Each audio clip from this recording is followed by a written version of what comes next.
Imagine walking through a bustling ancient city at dusk. The air is thick with incense and the hum of evening chatter. Somewhere nearby, water trickles over stone, echoing softly down narrow streets.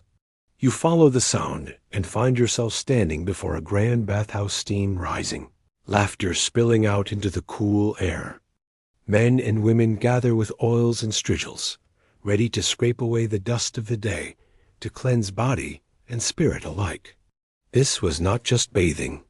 It was a ritual, a reflection of how entire civilizations understood life itself. Welcome to History for Sleep *. Tonight, we'll journey far back in time, through the warm waters of ancient baths and the fragrant oils of forgotten rituals. We'll wander the stone halls of thermae, drift along the sacred Ganges of India, and feel the quiet peace of Japan's earliest onsen. You'll discover how people once bathed not just for cleanliness, but for status, for healing, for worship, and sometimes not at all. So, as you settle in and let your mind drift, make sure you're comfortable. This story moves slowly, like the ripples of water in an ancient pool. Let it carry you through time, from the first rivers where people washed their hands to the grand public baths that echoed with centuries of history. Before we begin, take a moment to subscribe to History for Sleep *. That simple click helps more people who struggle to fall asleep find these gentle journeys through time. And if you'd like to shape future stories, leave a comment below. Tell us what parts of history you'd love to hear about next, or when you listen in. Some listen to unwind after work, others to drift off before bed. However you use this moment, you're welcome here. Now, close your eyes if you'd like. Take a deep breath. Feel the warmth of the water, the calm of the past. This is your escape from the noise of the day. Tonight, we begin our journey with the story of what bathing was really like in ancient cities, a story of water, ritual, and the shared human longing to feel clean, calm, and connected. Let's begin. Long before cities rose from the earth, before marble columns and flowing aqueducts, there were rivers. The river was the first bath, the first mirror, and the first place where human beings discovered that water could wash away more than just dirt. It could wash away fatigue, heat, and even worry. Imagine the earliest people kneeling by a stream at dawn, their hands dipping into the cold current, cupping water to splash across their faces. There was no concept of hygiene yet, not as we understand it, but there was already reverence. The flow of water was alive, moving, and mysterious. To step into it was to meet nature itself. In the ancient world, cleanliness was never just physical. It was spiritual. Rivers were sacred, and bathing was often a ritual of renewal. Anthropologists believe that in nearly every early culture, from the Indus Valley to the Nile, bathing marked transitions. From birth to adulthood, from impurity to purity, from sickness to health. Water became a boundary between the ordinary and the divine. When a person emerged clean, it wasn't as simply that their skin shone brighter. It was that they had symbolically shed the weight of the world. In Mesopotamia, one of the cradles of civilization, people bathed in the great rivers Euphrates and Tigris. The clay tablets that survived from thousands of years ago mention purification in water before prayer, before entering temples, and after contact with the dead. To bathe was to show respect to the gods, especially those of water and fertility. It wasn't a luxury, it was a duty. Early priests even washed statues of the gods daily, as though divine beings too needed refreshment from the dust of the desert. Far to the east, in the Indus Valley, one of the world's earliest urban societies, entire cities were built around bathing. Archaeologists have uncovered vast public baths in Mohenjo-Daro, their brick floors sealed with bitumen to keep water from seeping away. Steps descended into the basin on both sides, and scholars still debate what it was for. It might have been a communal pool, but more likely it was ritual, a place where people washed before prayer or ceremony. It's striking that even before modern plumbing, the ancient world saw water not as something to control, but to honor. As centuries passed, bathing evolved alongside human settlement. Nomads who once bathed in rivers began to channel streams into wells and cisterns. Desert dwellers collected rainwater. In early Egypt, cleanliness became a marker of civilization itself. Those who bathed often were seen as closer to the gods. Those who did not risk impurity. The Nile was both lifeline and temple. Egyptians bathed daily, sometimes several times, using pastes made from ash and animal fat. Though simple, these were the earliest forms of soap. What had begun as necessity became tradition. But even before Egypt and Mesopotamia, there was the instinct, the natural desire to wash. In some of the earliest cave drawings, there are depictions of figures standing beside water, suggesting that humans have always found comfort there. Perhaps it was the shimmer of reflection, or the soothing sound of running water that called them. For ancient people, water was more than sustenance. It was the bridge between the seen and the unseen world. Imagine living in one of those first villages, surrounded by the smell of wood smoke and the quiet buzz of evening insects. The day's labor has ended. You walk to the nearby stream with a clay jar in your hands. You fill it slowly, feeling the chill bite your fingers. You pour a small amount over your arms, washing away the day's dust. The sky turns deep blue as you crouch by the water's edge, your reflection trembling in the ripples. There's something timeless in that moment, a piece older than memory. In those early days, bathing was not yet tied to health, but to the soul. Disease and cleanliness were not connected the way they are now. A person could be spotless, can still fall ill. They could be filthy and live to old age. But even without germ theory, ancient people sensed that washing brought clarity and renewal. It was an act of letting go, a pause between the demands of survival. By the time organized religion began to shape daily life, water had already claimed its sacred role. In early Hindu traditions, bathing in rivers was a way to cleanse one's karma. In the oldest Hebrew texts, washing was necessary before approaching the altar or handling sacred objects. Even in early Greek myths, gods and heroes bathed to restore their power. Athena and Artemis at sacred springs, Achilles in the river Styx. Across continents, people instinctively saw water as something beyond human control, yet deeply connected to human need. Somewhere between necessity and ritual, the art of bathing began to form. Communities started to build designated places for washing, small enclosures of stone or clay near wells and streams. These became the first prototypes of baths. Not grand yet, but intentional. People began to gather there, to talk, to share the space. Bathing slowly shifted from a solitary act into a social one. That shift would shape human culture for thousands of years.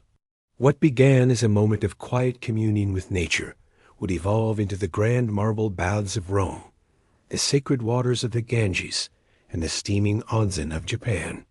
But in every case, the roots remained the same: a desire to feel pure, to wash away the weight of the day, to step for a moment into calm. As we drift forward through time, remember this: the story of bathing is the story of humanity's relationship with water. It is about how we learned not just to survive beside it, but to find peace within it. The first baths were rivers. The first bathers were dreamers. And the first ritual of cleansing was born long before civilization had a name. Now, let us leave the rivers and step into the first great cities, where people learned to make their own water, to shape it, and even to bottle it into soap. This is where bathing became an art. The story of soap begins under the hot sun of Mesopotamia, between the twin rivers of the Tigris and Euphrates. Here, civilization itself was born, and with it, the need to manage life's messiness. The people who built cities like Uruk, Ur, and Babylon were farmers, potters, scribes, and priests. But they were also inventors of one of humanity's most humble yet essential creations: soap. In those early days, the streets were dusty, the air dry, and life was hard. Mud brick houses lined narrow alleys, and people cooked, worked, and lived close together. There were animals everywhere: sheep, goats, oxen, and the smells of daily life were constant companions. Water from the rivers was plentiful, but the people of Mesopotamia understood early on that water alone was not enough to truly clean. Something more was needed, something that could lift away oil and dirt. According to cuneiform tablets dating back nearly 5,000 years, the Sumerians discovered that a mixture of water, animal fat, and ash created a cleansing substance. When fat from cooked meat mixed with the ash left behind from burned wood, a soft, pasty material formed primitive soap. It wasn't luxurious, and it certainly didn't smell pleasant, but it worked. These ancient soap mixtures were often used not only for washing the body, but also for cleaning wool and textiles. Clean garments, after all, were as important as a clean body.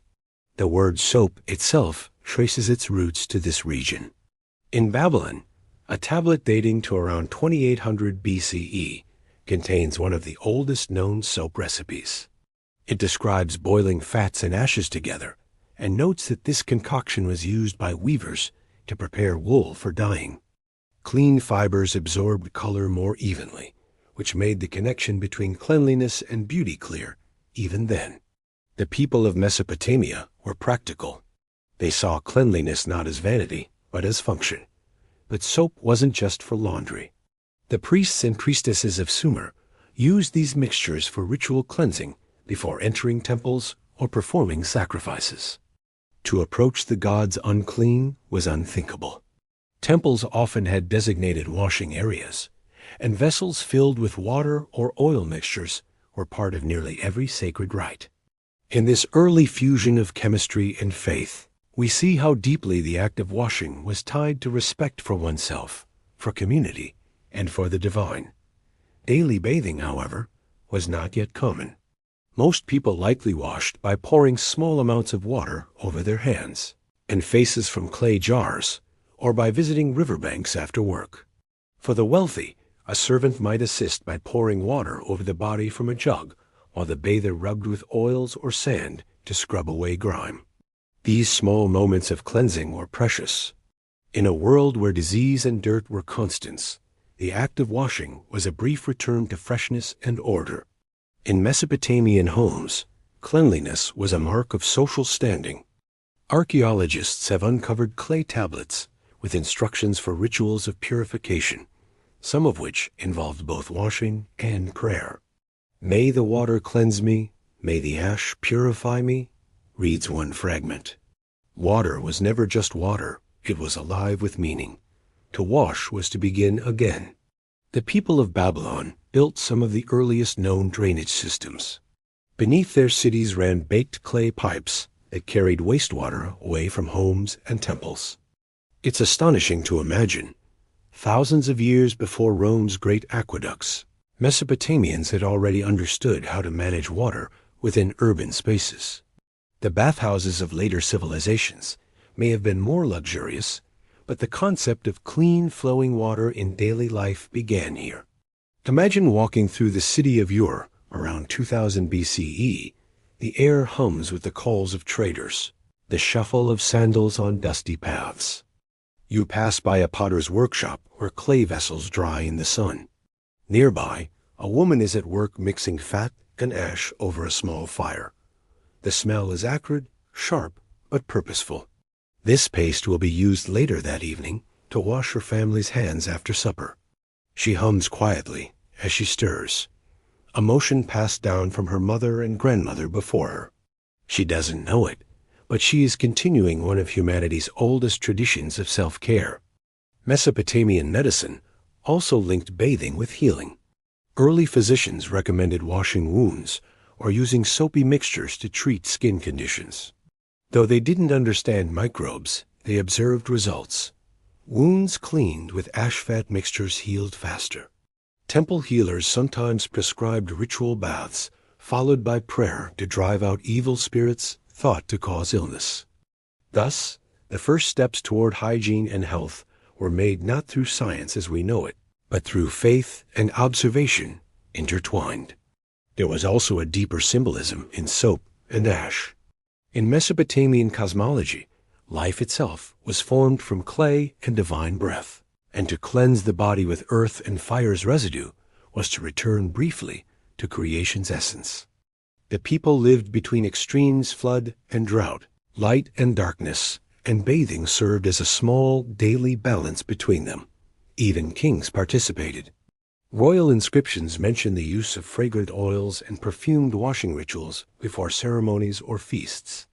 Some ancient texts describe queens bathing in aromatic waters steeped with herbs and flowers. For rulers, the act of washing was not only physical but political. To appear clean and radiant before subjects was to demonstrate divine favor and control. By the time of Hammurabi, around 1750 BCE, the idea of cleanliness had already begun to shape laws and customs. The famous Code of Hammurabi even mentions the inspection of public works, including canals and drains. A blocked canal wasn't just a nuisance, it was an offense. Water management was moral responsibility, and by extension, so was bathing. It's humbling to realize how much of what we now take for granted, soap, drains, the morning wash, began so long ago. The people of Mesopotamia did not have marble baths or scented candles, yet their daily acts of cleanliness laid the foundation for every bath that would follow. When later civilizations perfected the art of bathing, they built upon Mesopotamian innovation, the chemistry of soap, the reverence for purity, and the understanding that clean water was the essence of civilized life. As night falls over the ancient city, imagine the quiet sound of water poured from a clay jug, the last task before rest. A mother rinses her hands, her child beside her, watching the thin streams run down into the earth. In the distance, the rivers still flow dark, eternal, and alive. The same waters that have witnessed the birth of cleanliness and the beginnings of humanity has long love affair with bathing. Next, we'll travel to another land shaped by water and light, where cleanliness became sacred, where bathing was an act of devotion, and where the gods themselves demanded purity. Let's drift now to ancient Egypt. In the shimmering land of Egypt, where the sun reigned above and the Nile flowed like a living vein through desert sands, cleanliness was not just a habit, it was holiness. To the ancient Egyptians, purity of the body reflected purity of the soul, and bathing became a sacred act woven into the rhythm of daily life. From the humblest farmer to the high priests of Io, water shaped existence. The Nile did not merely feed the fields, it sustained the spirit. Imagine waking to the golden light of dawn filtering through papyrus curtains. A servant brings a basin of cool Nile water, still scented faintly of the river's reeds. You pour it over your hands and face, washing away the night. For the Egyptians, this simple act mirrored the creation story itself. They believed that from the dark waters of chaos, life emerged, just as each morning, cleansing water brought rebirth. To wash was to participate in the eternal renewal of the world. Egyptians bathed frequently, far more than most other ancient peoples. Even the poor, living in mud-brick homes along the riverbanks, would wade into the Nile to rinse the day's dust away. Wealthier citizens had basins of water poured by servants, and members of the priestly class went further still. Temple priests were required to bathe several times each day, morning, noon, and night, before performing sacred duties. They shaved their entire bodies to maintain ritual purity and used cleansing pastes made of natron, a naturally occurring salt harvested from dry lake beds. Natron served as both deodorant and disinfectant, a substance that purified flesh and warded off decay. The connection between natron, water, and holiness was profound. It was used not only in daily washing, but also in the elaborate embalming of the dead. When a body was prepared for mummification, it was washed with water from the Nile, anointed with oils, and treated with natron to preserve it for eternity. Bathing in life and in death was part of the same continuum. the transformation from impurity to perfection, from mortal to divine. To the Egyptians, cleanliness was the first step toward closeness with the gods. Temples were not merely places of worship, but sanctuaries of purity. The process of entering one was ritualistic. First, the priest washed in sacred water. Then he donned freshly laundered linen garments, pure white and symbolically spotless. Every gesture of cleanliness carried meaning. Even the pouring of water was an act of prayer, a motion that echoed the waters of creation. Egyptians took pride in scent as much as sight. They were masters of perfume making, blending oils from flowers like lotus, myrrh, and frankincense. After washing, men and women alike anointed their bodies with fragrant balms. Archaeologists have discovered cosmetic jars still sealed with residue of these ancient mixtures, their soft aromas preserved by the desert's dry air. Cleanliness was never harsh or sterile.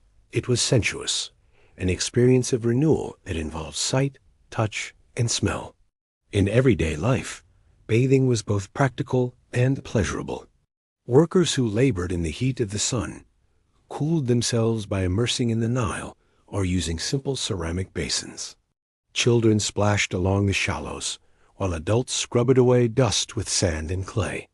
Wealthier homes sometimes had small bathrooms, rooms with stone floors that drained outward, where servants would pour water over the master of the house. Though there were no grand plumbing systems yet, Egypt's abundant water and organized labor made cleanliness accessible in ways few other civilizations could match. Bathing also served as a social signal. To be unclean was to be lower class or spiritually unprepared.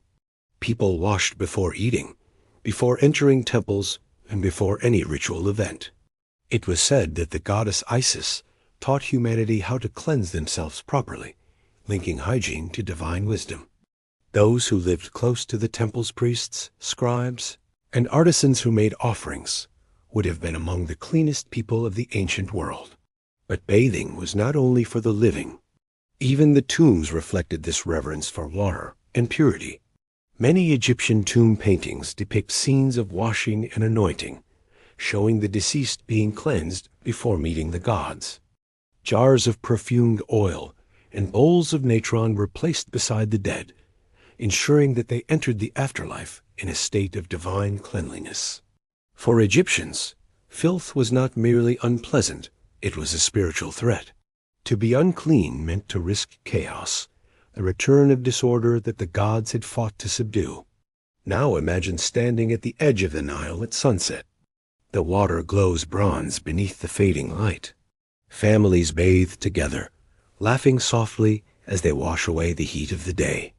A priest passes silently by, his linen garments bright against the darkening sky, heading toward the temple to perform his evening purification.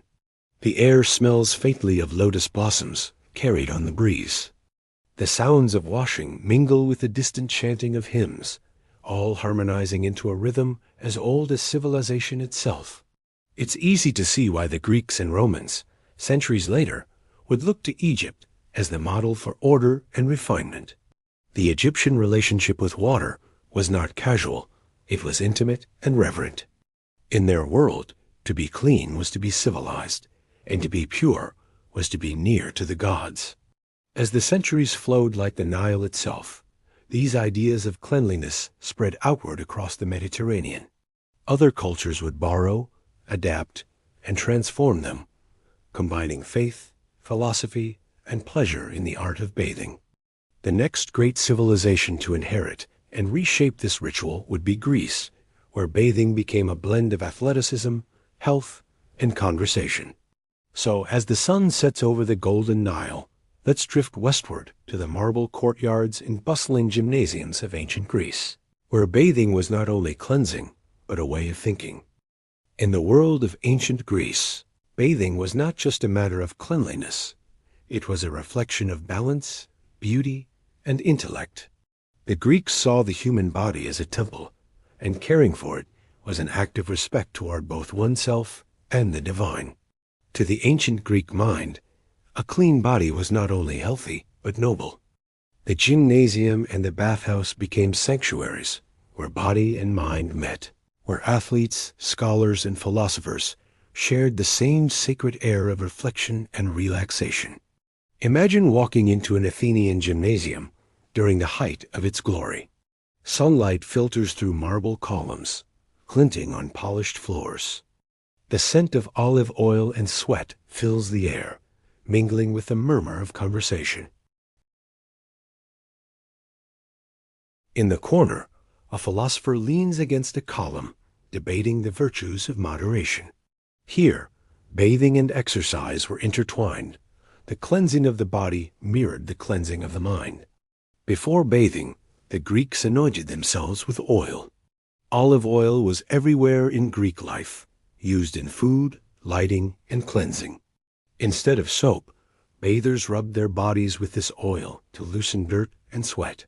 Then came the strigil, a curved bronze scraper used to remove the mixture of oil, dust, and dead skin.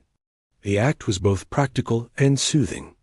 When the strigil scraped along the skin, it left a sense of renewal, a literal and symbolic shedding of the day. The process of bathing was ritualized, but not solemn. It was social, filled with conversation and laughter.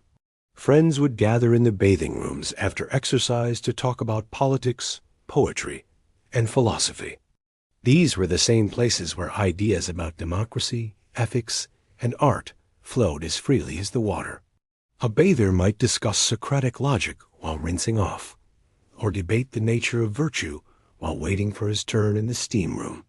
The bathhouse became a living classroom, a space where physical exertion and mental stimulation coexisted. Greek baths, or ***, were smaller and simpler than the grand Roman thermae that would come later, but they carried the same spirit of communal life. Public baths were heated by furnaces that warmed the floors and walls, and water was often drawn from nearby springs or aqueducts. Some cities, like Corinth and Athens, had separate facilities for men and women, though modesty was not as rigidly enforced as it would be in later centuries. Bathing was natural, even virtuous, a way of honoring the harmony of body and soul. In Greek literature, bathing appears again and again as an act of hospitality. When guests arrived after long journeys, the first gesture of welcome was often a warm bath. In Homer's *Odyssey*, weary travelers are bathed by their hosts before eating or resting. To wash a guest was to show respect, to acknowledge the hardship of travel, and to refresh their spirit. Water, in this sense, was the medium of kindness. The Greeks also associated bathing with healing. Natural springs, especially those with mineral content, were believed to possess restorative powers. The god Asclepius, patron of medicine, was often honored near healing baths, where the sick came to soak and pray. Physicians such as Hippocrates recommended bathing as part of a healthy regimen, not only to cleanse the body, but to balance the humors, the bodily fluids, thought to control health and temperament. A cool bath could calm an overheated temperament. A warm one could ease melancholy or pain. But for all their sophistication, the Greeks did not separate cleanliness from virtue. A person who neglected their body was thought to neglect their soul as well. The concept of ****, the ideal of physical beauty united with moral goodness, tied cleanliness, moderation, and wisdom together. The polished athlete and the thoughtful philosopher were not opposites. They were the same ideal expressed in different forms. Picture now the quiet after the games have ended. The gymnasium has emptied, and only a few remain, bathing in shallow marble basins. Steam rises softly into the lamplight. You hear the rhythmic trickle of water, the gentle rasp of a strigil against skin, the low murmur of conversation drifting across the room. In this stillness, the Greeks believed they touched something divine, a state where the body was at peace and the mind clear, where water carried away not only sweat, but the noise of thought. Bathing was also part of mourning and farewell. After death, bodies were washed and anointed before burial, ensuring purity for the journey to the afterlife. The hands that had bathed in life were washed again in death, a final cleansing before silence. In this cycle, water was both beginning and end, as it had been in every civilization before. The influence of Greek bathing rituals spread widely. When the Romans encountered Greek culture, they were captivated by this union of hygiene and humanity. They borrowed and expanded it, building baths that were not just for the body, but for the spirit of the empire itself. As we leave Greece behind, imagine the echo of footsteps across marble floors fading into the distance. The air cools as we drift toward Rome, where the art of bathing would reach its greatest splendor, a civilization of steam, stone, and social ritual. Let's step now into the heart of that world, the Roman baths, where cleanliness became culture and water became a monument. If the Greeks treated bathing as a union of mind and body, the Romans transformed it into a grand spectacle of civilization itself. Nowhere in the ancient world was water so celebrated, engineered, and elevated as in Rome. Bathing became not just an act of cleanliness, but a cornerstone of daily life, a social ritual, a form of entertainment, and a statement of imperial power. The Romans didn't simply bathe. They built entire worlds around water. Picture entering a Roman bathhouse, or thermae at its peak during the empire's golden age. The air hums with life. Sunlight filters through arched windows, catching the mist that rises from steaming pools. Marble floors gleam beneath sandal-clad feet. Laughter, splashing, and conversation fill the halls. The scent of perfumed oil drifts through the corridors, mingling with the faint tang of mineral water and the warmth of heated stone.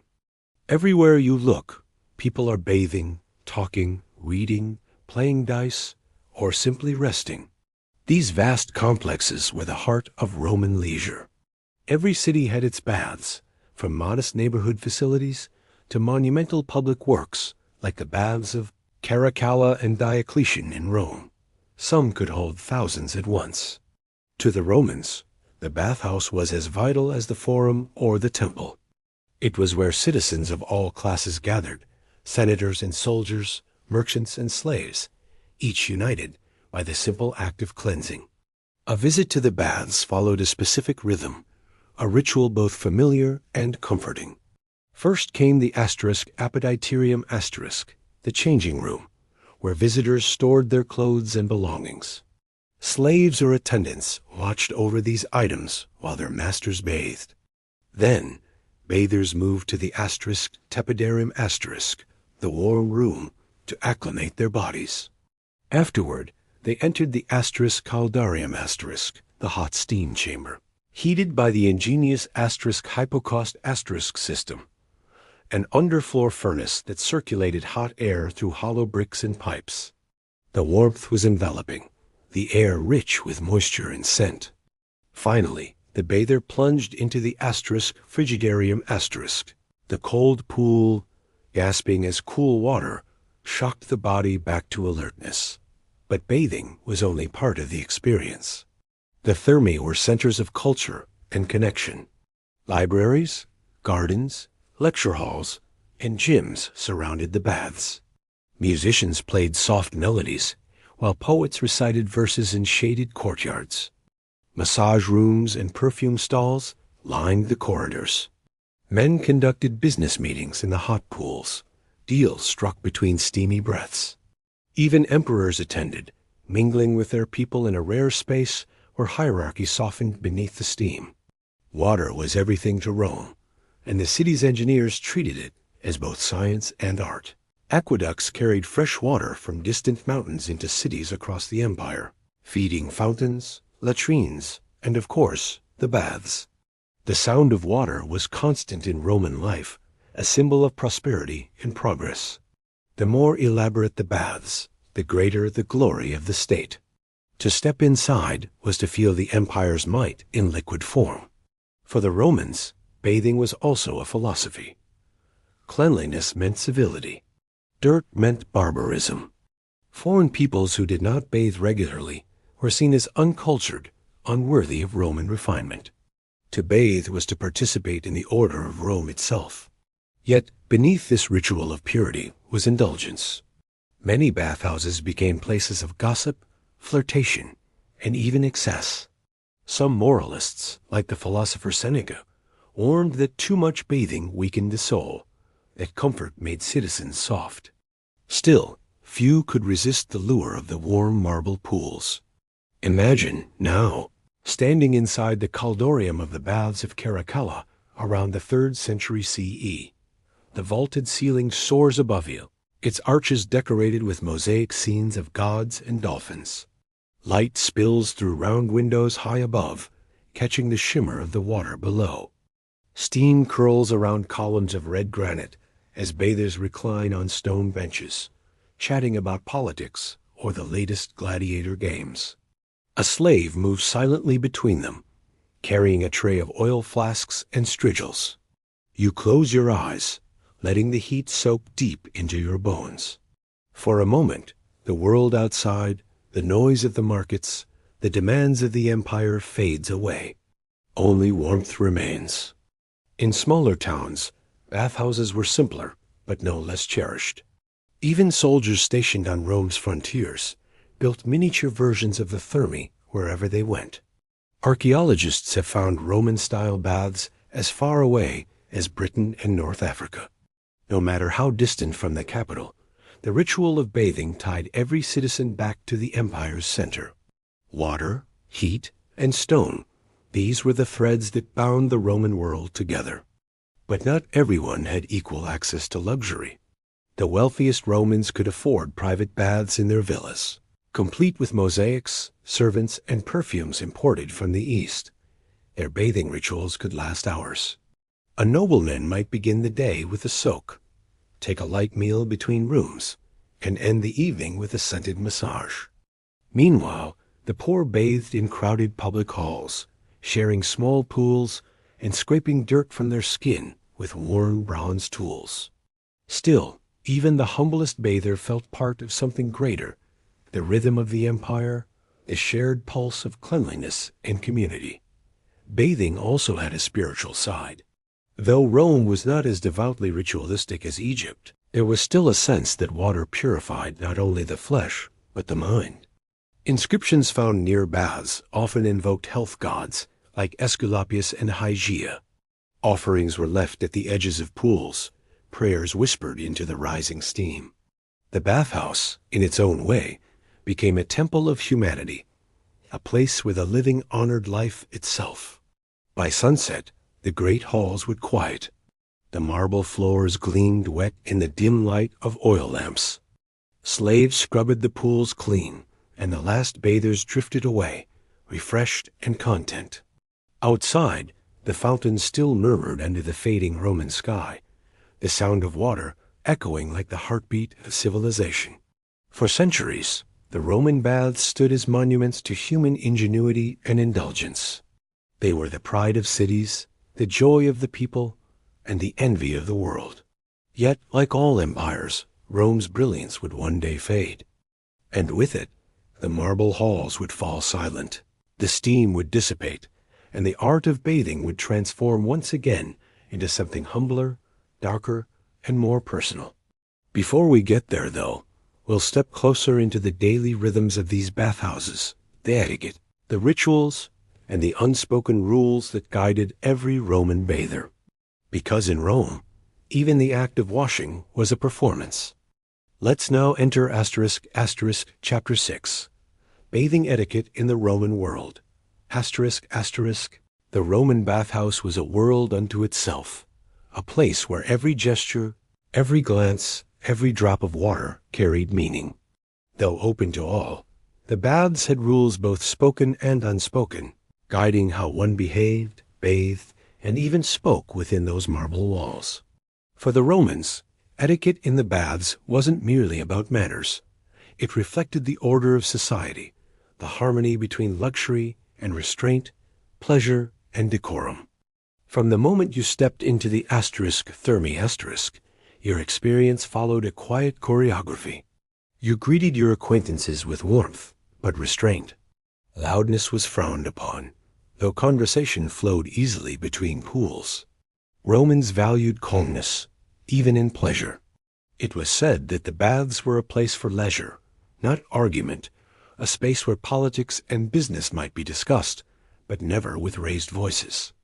When you entered the apoditerium or changing room, you handed your garments to an attendant known as a capsarius. These attendants watched over your belongings while you bathed, though not all were trustworthy. Graffiti from Pompeii even warns bathers about theft in the apoditerium, a reminder that not even marble walls could separate human nature from temptation. Some wealthy citizens brought their own slaves to guard their clothes, a symbol of status and precaution alike. Once undressed, the etiquette of the baths began in earnest. Men and women typically bathed separately, though in some smaller provincial baths or later periods, mixed bathing occurred. This practice sparked controversy among moralists who saw it as a sign of decadence. Writers like Seneca and Juvenal lamented that Rome's obsession with pleasure was eroding its virtue. Yet others saw the baths as harmless leisure, a vital relief from the stress of city life. Inside the bath, one moved progressively through the rooms, warm, hot, and cold. It was customary to greet fellow bathers courteously, perhaps exchanging a few words about the weather or the latest chariot race. Roman society valued the art of small conversation. The baths were one of the few spaces where senators might mingle with soldiers, merchants with scholars, and slaves with their masters. Yet even here, hierarchy remained visible. Wealthy patrons could hire masseurs, perfumers, and attendants to serve them. The poor made do with shared tools and their own hands. A good Ramang bather never rushed. To linger was part of the experience. In the tepidarum one might recline on heated benches, letting the warmth loosen muscles after exercise. Slaves rubbed olive oil onto the skin, preparing it for the next step, the caldarium. Here, in the heavy heat of the steam chamber, etiquette demanded quiet. Voices were hushed, bodies glistened, and time slowed to a near halt. The air was thick and scented with oil, the sound of dripping water rhythmic and hypnotic. Bathing was sensual, but not in the way modern minds might imagine. The focus was on comfort, not vanity. Romans valued moderation, and overindulgence was frowned upon. A proper bather enjoyed the water but did not monopolize it, used oil sparingly, and refrained from boasting or gossiping too loudly. Even emperors, who owned private baths, were expected to display humility in public ones. To behave with dignity in the baths was to show one's gravitas, a quality the Romans deeply admired. After sweating in the caldarium, bathers would often scrape their bodies clean with a strigil. This metal tool, curved like a crescent moon, removed oil and dirt from the skin. The motion was slow and methodical, often performed by a servant. The residue collected in a bowl, which was later washed away. It might seem strange to modern eyes, but to Romans, this act of scraping symbolized renewal. The body was left smooth, refreshed, and ready for the cold plunge that followed. Then came the frigidarium, the cold bath. Here, etiquette relaxed a little. Laughter echoed, friends splashed one another, and the shock of cold water revived tired limbs. It was common courtesy to make space for others, to avoid splashing strangers, and to leave the water clean for the next bather. In the most refined baths, fountains poured continuously, ensuring freshness and movement. After the bathing sequence came the final ritual, oiling and massage. Slaves or hired attendants would rub fragrant oils into the skin, sometimes using scented mixtures of myrrh, rose, or citrus. A short massage might follow, kneading away the stiffness left by heat and water.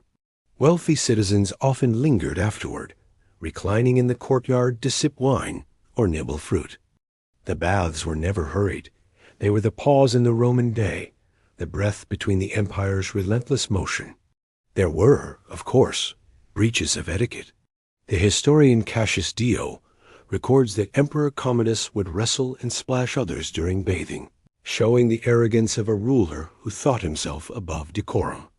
Others, like Emperor Marcus Aurelius, used the baths for quiet meditation, seeing them as a metaphor for life's cycles of cleansing and decay. He famously wrote that even the baths remind us of what is transient, observing the scum, the sweat, and the fleeting nature of beauty in the water's reflection. Despite the rules, the baths were not a place of restraint alone. They were living, breathing communities, places of friendship, flirtation, and freedom. The laughter of children mingled with the whispers of lovers, the debates of scholars with the sighs of the weary. Here, beneath the arches and mosaics, Rome's people found equality, if only for a moment. The baths washed away not only dust, but distance between classes. When the day's light began to fade, the etiquette shifted once more. Slaves brought clean linen towels, and bathers dried themselves before donning their tunics. They thanked attendants with small coins or words of gratitude. As they stepped outside, cooled and perfumed, a scent of oil lingered faintly in the air, marking them as freshly renewed citizens of Rome. Bathing etiquette was more than custom. It was an expression of what it meant to be Roman. Cleanliness symbolized order. Discipline within leisure reflected civilization itself. And as the empire expanded, so too did these rituals, carried by soldiers, merchants, and settlers to distant lands. Beyond the marble walls and perfumed steam, however, lay another layer to the story, the invisible labor that made these grand experiences possible. For every bather who soaked in luxury, dozens of unseen hands worked in heat and shadow to keep the water flowing and the stones warm. Let's step behind the scenes now, to the hidden world of the Roman bathhouses workers. In Chapter 7, the hidden workforce of the Roman baths. Behind the laughter, the splashing, and the marble grandeur of Rome's bathhouses was a quieter world, a world of heat, labor, and sweat.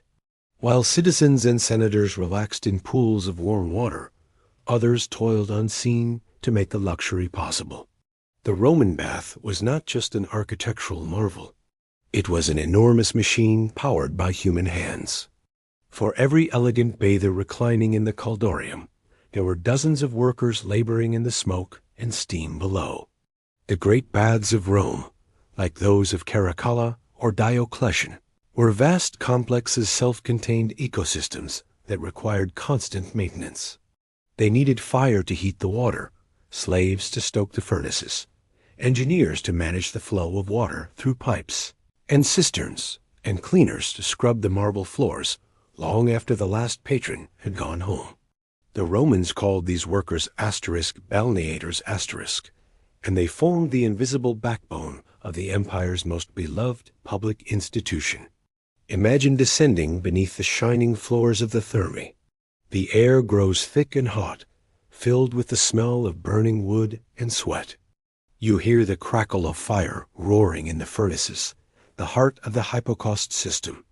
This ingenious invention, the pride of Roman engineering, used raised floors supported by brick pillars.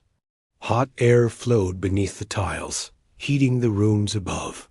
Through this labyrinth of heat and smoke moved the furnace slaves, or still carry asterisk, their faces smeared with soot, their bodies slick with perspiration. They worked endlessly, feeding the fires with wood hauled in from the countryside, ensuring the baths never went cold. Some of these slaves were owned by the city, others by wealthy patrons who leased them to bathhouses. Their days were long, beginning before sunrise and ending long after the last bather had left. They lived in cramped quarters nearby, their only reward the satisfaction of a job done well, or more likely, the absence of punishment. They were nameless and countless, but without them, the luxury above would crumble. Higher up in the hierarchy were the bath attendants. These men and women, often freedmen or lower-class citizens, were responsible for the comfort of guests. They helped bathers undress in the appetiterium, oiled their skin before and after bathing, fetched towels, and sometimes offered massages. Their hands touched the bodies of senators, soldiers, and commoners alike. For a small fee or tip, they might also perform grooming services, trimming hair, scraping dirt, or applying perfumes. It was humble work, but it offered rare proximity to the powerful. In a city where most could only dream of wealth, a trusted attendant could earn favor, gossip, and sometimes freedom. The cleaners came next, the quiet army who maintained the baths themselves. After the crowds dispersed, these workers drained pools, scrubbed the walls, and swept away debris. They scoured soot from the heating rooms and polished the marble floors until they gleamed. Even the mosaics, those intricate pictures of dolphins, gods, and seashells, required care to keep their colors from dulling under the constant steam. Cleaning the baths was endless labor. Water left mineral deposits, soot clung to ceilings, and discarded oil slicked the tiles like wax. Yet by dawn, everything had to shine once again. And then there were the water managers, the ***, perhaps the most skilled workers of all. They oversaw the flow of water from the aqueducts into the cisterns and pools. Their work was technical, requiring knowledge of hydraulics, pressure, and temperature. With a network of lead and terracotta pipes, valves, and drains, they directed water precisely where it was needed. A mistake could flood a room or extinguish a furnace. Their control of water made them powerful in their own quiet way. Some were engineers by training, others slaves taught through years of apprenticeship. They were the unseen architects of comfort, the ones who transformed raw river water into a civilized experience. Even above ground, there was labor hidden in plain sight. Vendors sold sponges, oils, and towels outside the entrances. Perfumers offered small vials of rose and myrrh to bathers hoping to leave with a scent of refinement. Musicians and masseurs plied their trades among the loungers, while fruit sellers wandered the courtyards with baskets of figs and dates. The baths were a microcosm of Roman society, and behind every pleasure was an industry of labor. For many slaves, the baths were both a prison and a strange kind of stage. In the flicker of torchlight, they watched the powerful at-ease men who ruled armies and nations, soaking side by side with merchants and poets. They overheard conversations that others would never be allowed to hear. Some used this knowledge carefully, selling gossip or favors for small coins. Others simply endured, their world measured by heat and exhaustion. And yet, despite the hardship, the bathhouse workers contributed to one of humanity's greatest communal achievements. The thermae were temples of comfort, symbols of Roman ingenuity and order. Without the invisible hands below, there would be no warm water, no glistening marble, no fragrance of oil in the air. When night fell and the last echoes faded from the pools, the workers would emerge. The air above was cooler now, the moonlight pale against the wet stone. They would sit by the empty basins, resting their tired limbs, sometimes even dipping their hands into the cooling water they had labored to heat. For a fleeting moment, they too could feel the calm that others had paid for the warmth, the stillness, the luxury of being clean. In the morning, the fires would burn again, and the cycle would begin anew.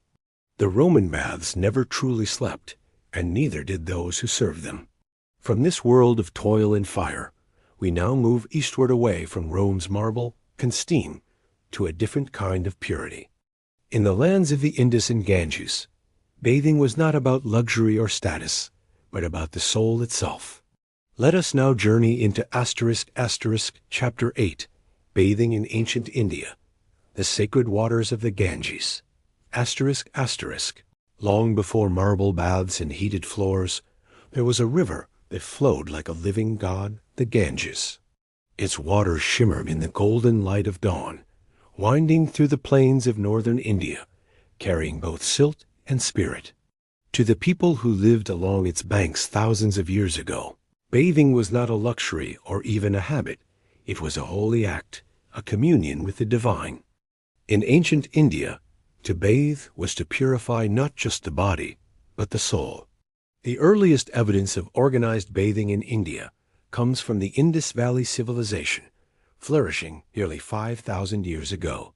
Archaeologists uncovered the Great Bath of Mohenjo-Daro, a massive rectangular pool made of baked brick and bitumen, fed by a complex water system.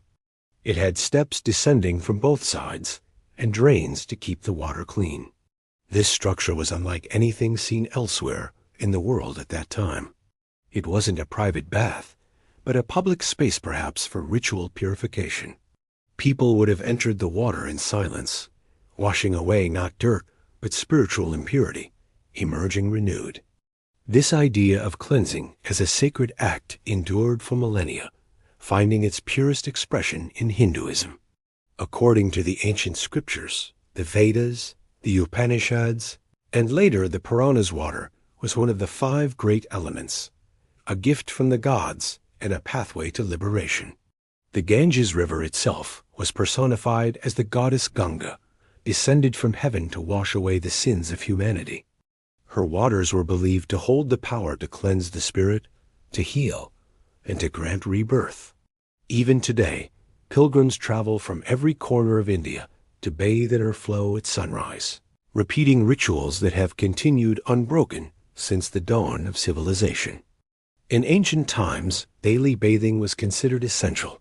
Sanskrit texts describe *snana*, the ritual of washing the body each morning at dawn. It wasn't merely hygienic, it was spiritual discipline. A person would recite mantras as they poured water over their head, offering gratitude to the sun god Surya and invoking purification of thought and action. Bathing was often performed for prayer, meals, or meditation, and no sacred act was undertaken without it. To approach a temple or perform a ritual while unwashed was seen as disrespectful both to the gods and to oneself. Water carried moral and cosmic significance. Rivers, lakes, and even rainwater were believed to hold distinct spiritual properties. Bathing in certain rivers could absolve sins. Immersing in others might grant prosperity or fertility. The Ganges, Yamuna, Saraswati, and Godavari were revered as living deities. A journey to their banks was both pilgrimage and penance. Ancient travelers' accounts describe crowds gathering at dawn, the air filled with the scent of incense, and the sound of bells as men and women stepped into the cool waters, hands pressed together in prayer. The act of bathing in India was deliberate and meditative. A person might begin by washing the hands, face, and feet, then pour water from a copper pot, known as *lada*, over the head and shoulders. With each pour came a chant, a whispered offering. The water was thought to carry away not only physical dust, but mental impurity, anger, greed, and fear. When the ritual was done, the bather felt not only clean, but balanced, reconnected with the rhythm of the universe. Bathing was also woven into rites of passage. A newborn was washed in holy water to welcome it into the world. Before marriage, brides and grooms bathed to symbolize purity and readiness for new life. After death, the body was bathed and wrapped in linen before cremation, and the ashes were often scattered in sacred rivers, returning the soul to the cycle of nature. In this way, water marked every transition of human life, from birth to death and beyond. Even the design of ancient Indian homes reflected this reverence for bathing. Archaeological finds show small bathing areas with drains leading out of dwellings, suggesting that daily washing was an ordinary practice. Wealthier households might have private pools or wells, while the poor bathed in public tanks or streams. Temples often included tanks, called *pushkarin,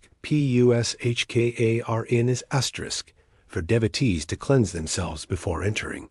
The sound of flowing water was a familiar part of sacred spaces, an eternal reminder of renewal. Beyond Hindu traditions, bathing also held importance in Buddhism and Jainism. The Buddha himself often meditated near rivers, and early Buddhist monasteries included bathing ponds.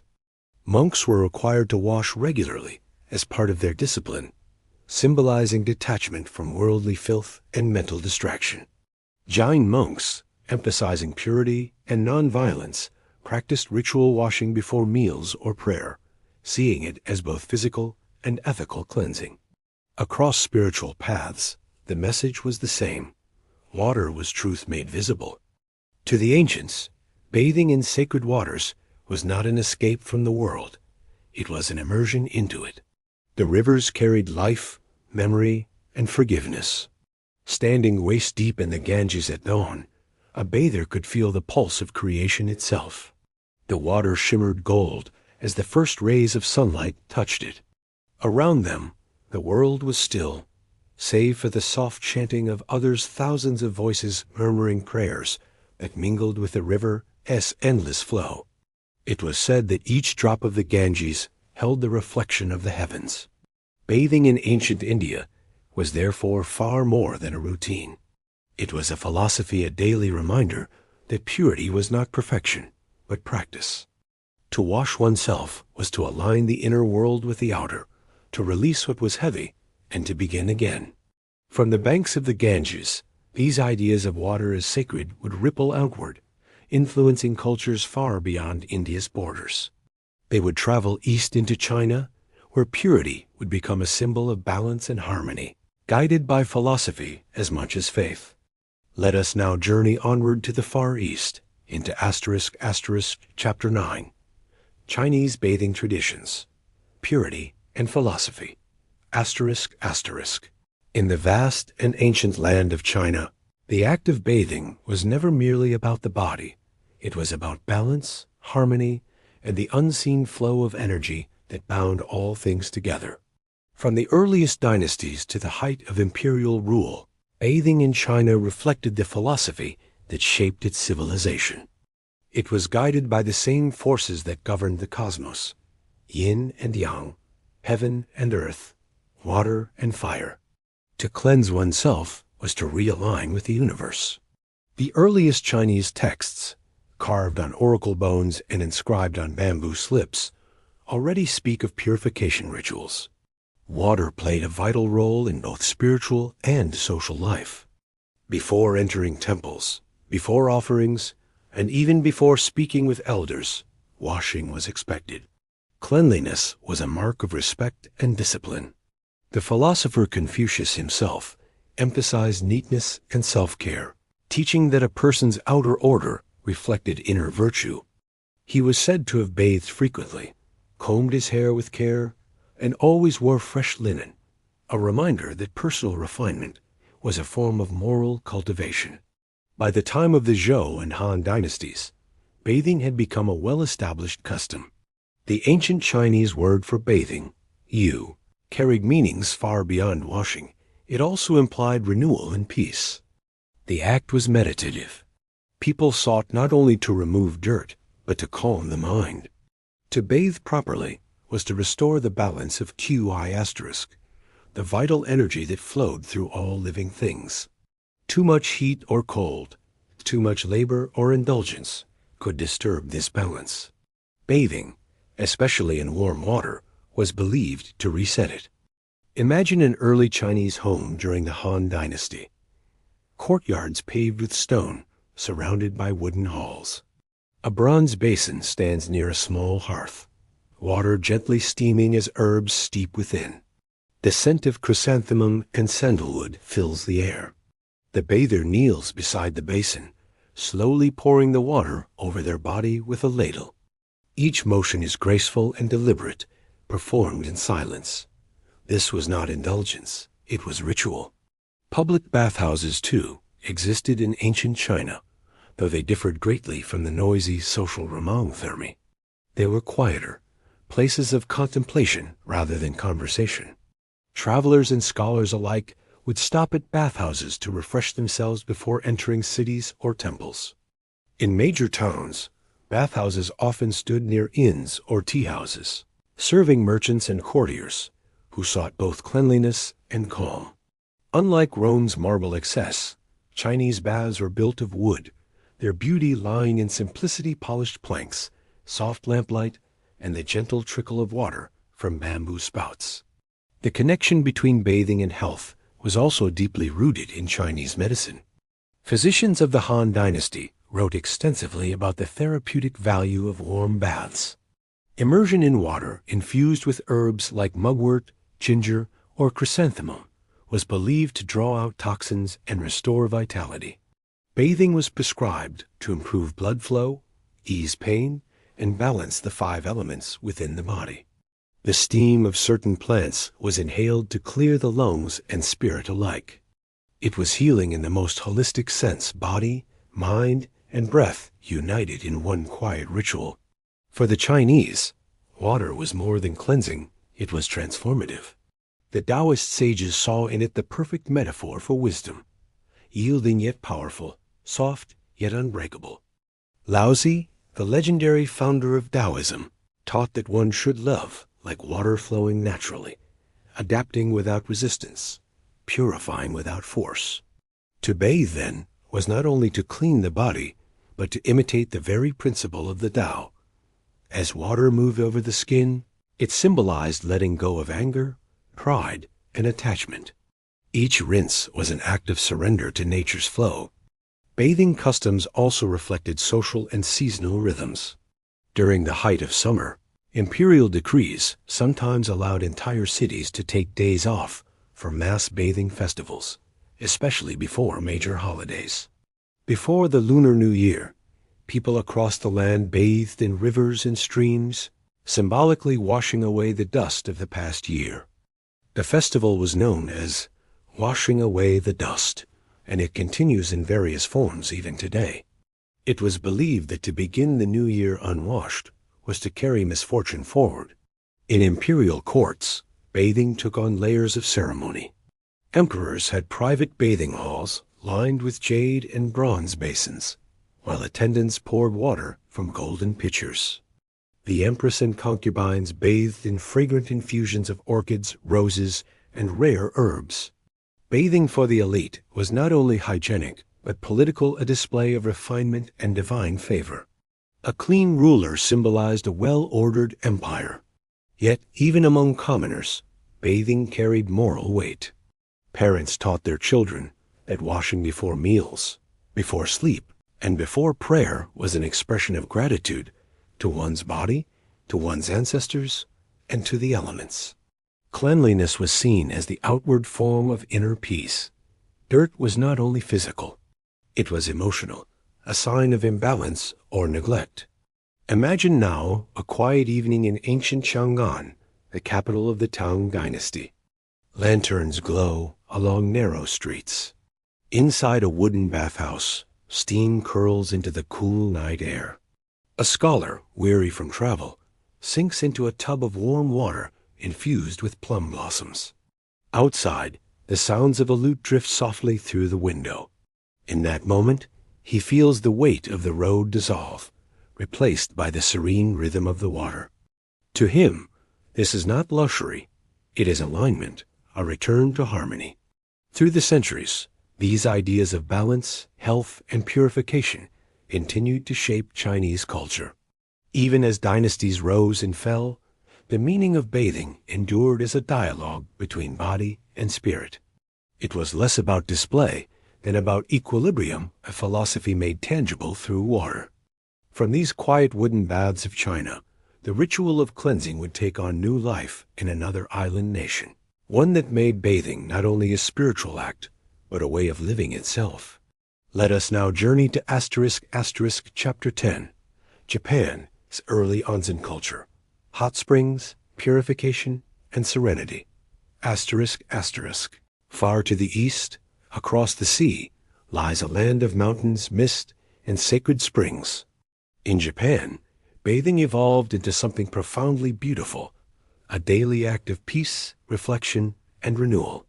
Here, the warmth of the earth itself met the stillness of the human heart. The Japanese word for bathing, *ofuro*, means more than simply washing. It means restoration. And long before modern bathhouses, before the rituals became polished by time, There were the onsen natural hot springs, where people came to cleanse body and spirit alike. Japan's love affair with bathing began in prehistory. Volcanic activity carved the islands into landscapes rich with hot springs, many bubbling from the ground with minerals and steam. Ancient villagers discovered that these waters soothed aches, healed wounds, and eased fatigue. By the time written history began, bathing in hot springs had already become woven into the fabric of life. The earliest chronicles, such as the Nihon Shoki and Kojiki written over 1,000 years ago, describe emperors and monks seeking spiritual purification in these steaming waters. In Shinto belief, the indigenous faith of Japan, cleanliness was sacred. Impurity Tigari was not just physical dirt, but spiritual imbalance. Life itself brought impurity through death, illness, or even contact with negative emotions. Bathing, especially in natural water, was a way to restore purity, or hooray. Streams, rain, waterfalls, and springs were all seen as gifts from the kami, the divine spirits that inhabited nature. To immerse oneself in these waters was to be reborn into harmony with the world. Imagine standing at dawn beside a mountain onsen. Mist rises from the surface like breath from the earth. The water glows faintly in the morning light, its warmth mingling with the cool air. A traveler steps quietly into the pool. Bowing before entering is a gesture of respect. The heat embraces the skin, and the sound of distant birds fills the valley. There are no words, no distractions, only the quiet conversation between body, water, and sky. This was, and still is, the essence of the Japanese bath. In the Asuka and Nara periods, from the 6th to 8th centuries, bathing became linked not only to Shinto purification, but to Buddhism, which arrived from China and Korea. Buddhist temples often included bathing facilities for monks, where the act of washing symbolized humility and spiritual preparation. In some sects, bathing was considered an offering to the Buddha himself, a way of honoring the divine through self-care. Cleanliness became compassion, the understanding that to care for the body was to honor the life it carried. By the Heian era, bathing had become a mark of refinement among the aristocracy. Noble households built private baths, sometimes fed by hot spring water brought from nearby mountains. Emperors would travel to famous onsen regions, accompanied by courtiers and poets. These visits were recorded in delicate scrolls that described the scent of the woods, the texture of the stones beneath the water, and the silence of the rising steam. Bathing was an art of presence, a moment when time itself seemed to pause. For common people, public baths grew slowly, evolving from simple wooden tubs heated by fire. Bathing together was natural, unpretentious, and deeply communal. In small villages, entire families or neighbors might share one large tub, taking turns to soak and scrub. There was no shame in it, only familiarity and trust. The Japanese saw the bath not as private indulgence, but as shared humanity. The water embraced all equally, erasing the distinctions of rank and worry. As centuries passed, the architecture of bathing evolved into something distinctively Japanese. Wooden bathhouses, known as Sento appeared in cities by the 13th century. Heated by firewood, they offered a place of warmth and respite from the cold winters. Visitors paid a small fee to soak in large communal tubs, while attendants kept the fires burning below. Inside, the air was thick with steam, laughter, and the quiet rhythm of splashing water. Even in the heart of bustling Edo, stepping into a sento felt like stepping into stillness. The Japanese bathing ritual was precise and respectful. One always washed thoroughly before entering the bath, ensuring that the shared water remained pure. The purpose of the bath was not cleaning, but restoration. People would sit beside small wooden buckets, pouring water over themselves and scrubbing gently before soaking. Once in the tub, they did not speak loudly or move abruptly. The bath was a sanctuary for the senses, a place to feel the weight of the day melt away. Hot springs, meanwhile, retained their ancient mystique.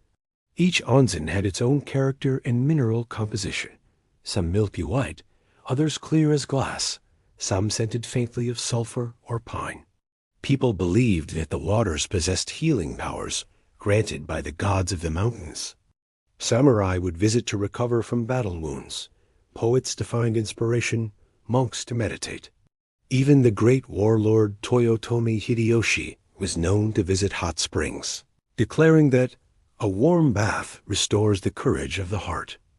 But more than healing the body, the Japanese bath healed the soul. It represented simplicity, a return to nature, and the recognition that peace could be found in small daily acts. To bathe was to let go, not to conquer the world, but to surrender to its flow. The steam rising from the water mirrored the breath leaving the body. The ripples mirrored the impermanence of all things. By the Edo period, bathing had become part of Japan's national rhythm. Public baths dotted every neighborhood, and morning or evening bathing became as habitual as eating. Travelers mapped their routes based on famous springs, and innkeepers built small onsen near mountain roads. The bath united all of Japan, from emperors to farmers, through the shared experience of warmth and quiet. Even today, centuries later, that legacy remains. Modern Japanese homes still have deep soaking tubs, designed not for washing, but for renewal. In every corner of the country, natural hot springs bubble from the earth, drawing visitors who come seeking the same serenity their ancestors once knew. The Japanese perfected the art of bathing not through grandeur, but through mindfulness. It was never about excess, but about essence, about pausing, breathing, and being. As we leave Japan's steaming valleys behind, the journey continues westward once again to another ancient land where water and ritual merged into a legacy that still shapes cultures today. There, in the deserts and palaces of Persia, bathing became an act of beauty, reflection, and community. Let us step now into Chapter 11, the baths of ancient Persia, steam, splendor, and sacred cleansing.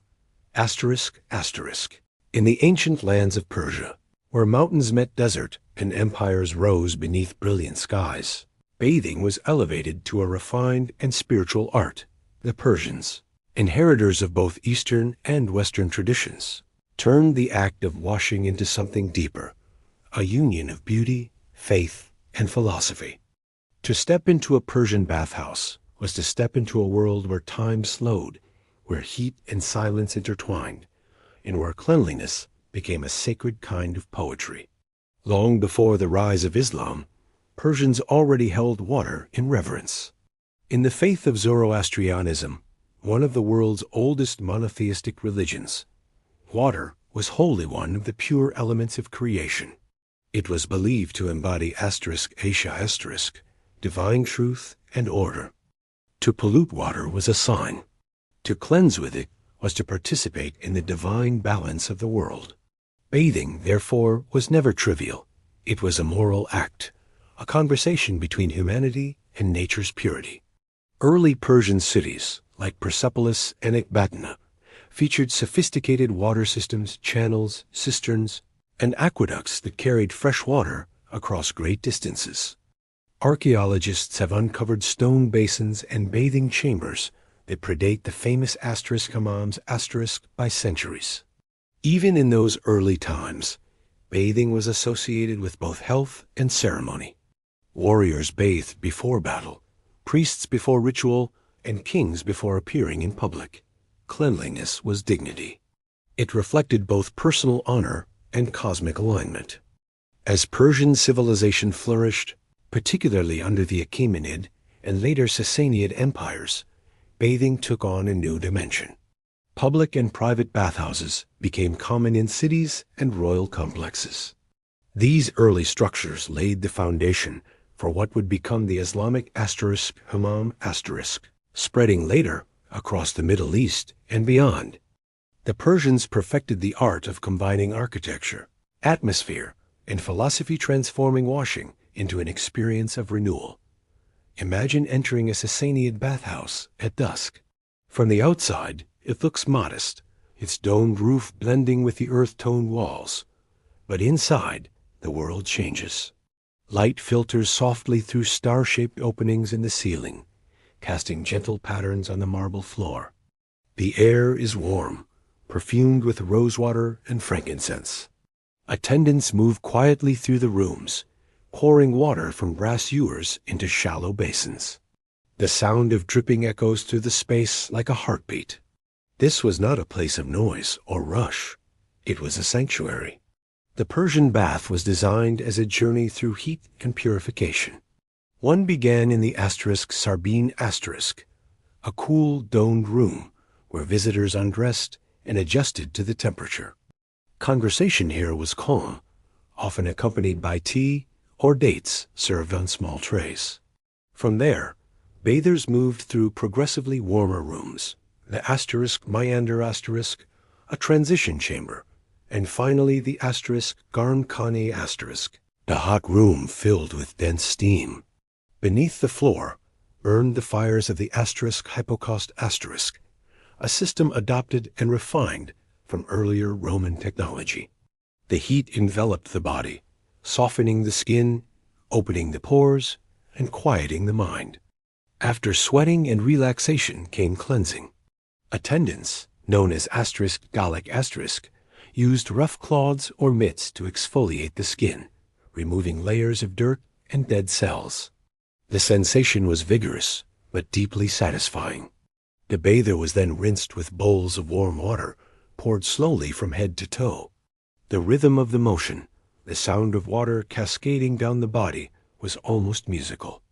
It was said that in those moments, one could feel the world fall away, leaving only peace and warmth. The experience was not merely physical. In Persian thought, as influenced by both Zoroastrianism and later Islamic mysticism, bathing symbolized spiritual renewal, the washing away of worldly concerns, anger, and ego. Cleanliness was a form of prayer, a preparation for clarity. When Islam arrived in Persia in the 7th century, it embraced and expanded these traditions. Ritual washing, wudu asterisk, and ghusl asterisk, became central to religious practice, and the Persian hammam asterisk evolved into a sacred communal space that served both hygiene and spirituality. But even before Islam, the Persians saw bathing as art. They infused the experience with beauty at every level of the architecture, the sense, the symmetry. Bathhouses were adorned with geometric tiles, turquoise mosaics, and calligraphy that whispered verses about purity and paradise. Water channels gurgled softly beneath the floors, and domed ceilings were crafted to echo sound gently, amplifying the splash of water into something melodic. A bather could close their eyes and feel they were floating between worlds, the physical and the divine. Bathing was also deeply social. A hammam was where neighbors met, friends spoke, and families gathered. Men and women usually bathed separately, often on alternating days, but within those walls, conversation flowed freely. Stories were shared, songs were sung, and business deals struck. The hammam was a mirror of society, an equalizer that brought together farmers, scholars, merchants, and nobles.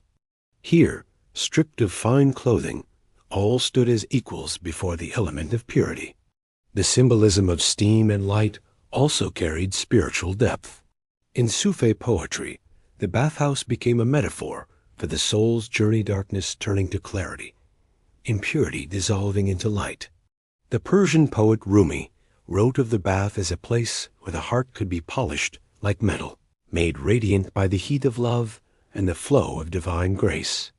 "Go to the bath of the heart," he wrote, "and let the water of remembrance cleanse your dust." When the session ended, bathers would return to the cool chamber, reclining on cushions with cups of tea or sherbet, savoring the calm. The skin glowed, the muscles softened, and the mind stilled. Many would linger for hours, lost in the tranquil hum of conversation or simply resting in silence. The act of bathing was complete, not when one left the water, but when peace settled fully into the body. In time, Persian bath culture spread far and wide west into the Ottoman Empire, east into India, and north into Central Asia. Each region adapted the form, but preserved the essence, that water was sacred, that warmth could heal, and that purification was as much about the soul as the skin. As night fell over the ancient Persian city, the last bathers stepped out into the desert air, their skin warm against the cool breeze. Above them, the stars shimmered like droplets of light scattered across the sky. The faint scent of rosewater lingered, and from within the domed walls, the last echoes of dripping water faded into stillness. From these fragrant steam halls of Persia, our journey continues into another tradition of sacred bathing, one born from faith, discipline, and ancient law.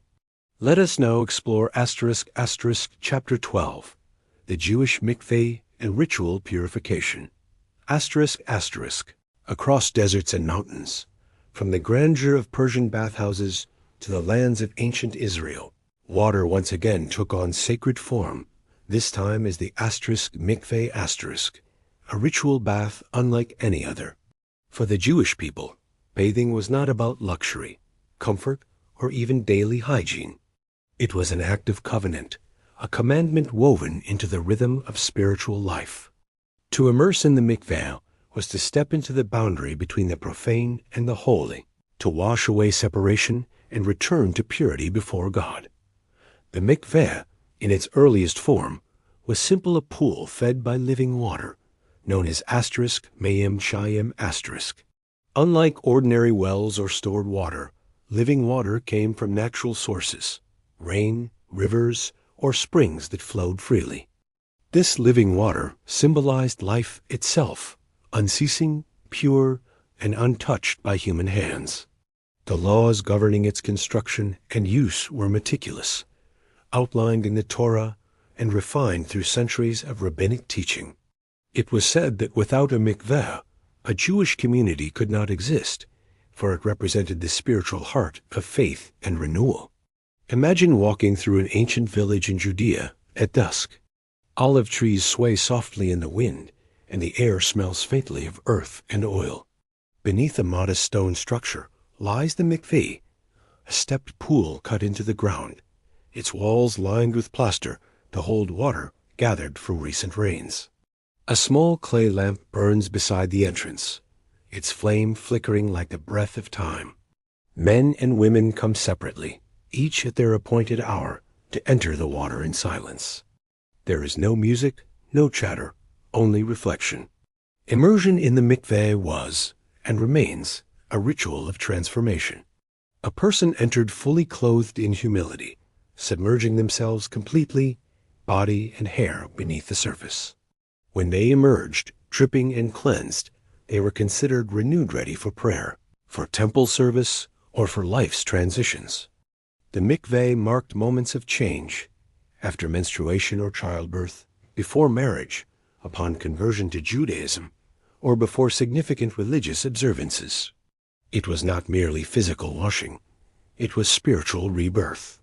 In ancient times, priests of the temple in Jerusalem immersed before performing sacrifices or handling sacred objects. Purity was required not as superstition, but as respect for the divine. The idea was simple yet profound. One could not approach holiness while carrying the dust of daily life. Immersion symbolized returning to a state of innocence, of readiness. Even the high priest, on Yom Kippur, the Day of Atonement, bathed 5 times before and during the sacred rituals that atoned for the sins of the nation. The design of the mikveh was precise. The pool had to contain at least 40 sia of water, an ancient measure roughly equal to about 200 gallons. It could not be filled by hand or from stored vessels. The water had to flow naturally. Ingenious channels and gutters directed rainwater into the bath, ensuring that it met divine specifications. Later mikvehs, built during the Second Temple period, became more elaborate, beautifully crafted, with steps descending into still, clear water. Archaeologists have found hundreds of such baths in Jerusalem and throughout ancient Judea, each carefully aligned with Jewish law. But the mikveh was more than law, it was experience. Those who entered often spoke of the sensation of time pausing underwater. The moment of submersion, when the ears filled with silence and the light dimmed, felt like a return to the womb, a complete surrender. Emerging from the mikveh symbolized being reborn into purity, both physically and spiritually. The waters embraced and released, just as creation itself began with divine waters separating from the void. For women, the mikveh carried particular significance. It was visited monthly, following the end of menstruation, in a private act of sanctity that restored readiness for family and spiritual life. Far from being oppressive, this ritual often became a deeply personal encounter with renewal and reflection. Generations of women passed down these practices quietly, tending to the spiritual continuity of their families. The mikveh thus became a place of community and secrecy, of cleansing and strength. Men also immersed before the Sabbath, festivals, or moments of repentance.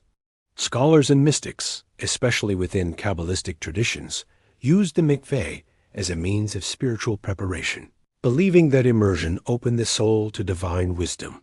Even before prayer, some sought its waters to approach God with a heart washed of pride. For converts to Judaism, immersion in the mikveh marked the moment of spiritual rebirth, a passage from one life to another, as the water symbolically erased the old and embraced the new. Unlike the grand bathhouses of Rome or Persia, the mikveh was modest. It required no steam, no perfume, no marble. Its beauty lay in simplicity, in the quiet reflection of water on stone, in the hum of whispered prayers. Yet it carried immense spiritual weight. To immerse was to participate in creation, to echo the flood that cleansed the earth, the crossing of the Red Sea that freed the Israelites, and the rain that nourished the land. Water, in all its forms, was God's language of renewal. Picture a scene centuries later, after the destruction of the Second Temple. The world of ritual purity had changed, but the mikveh endured.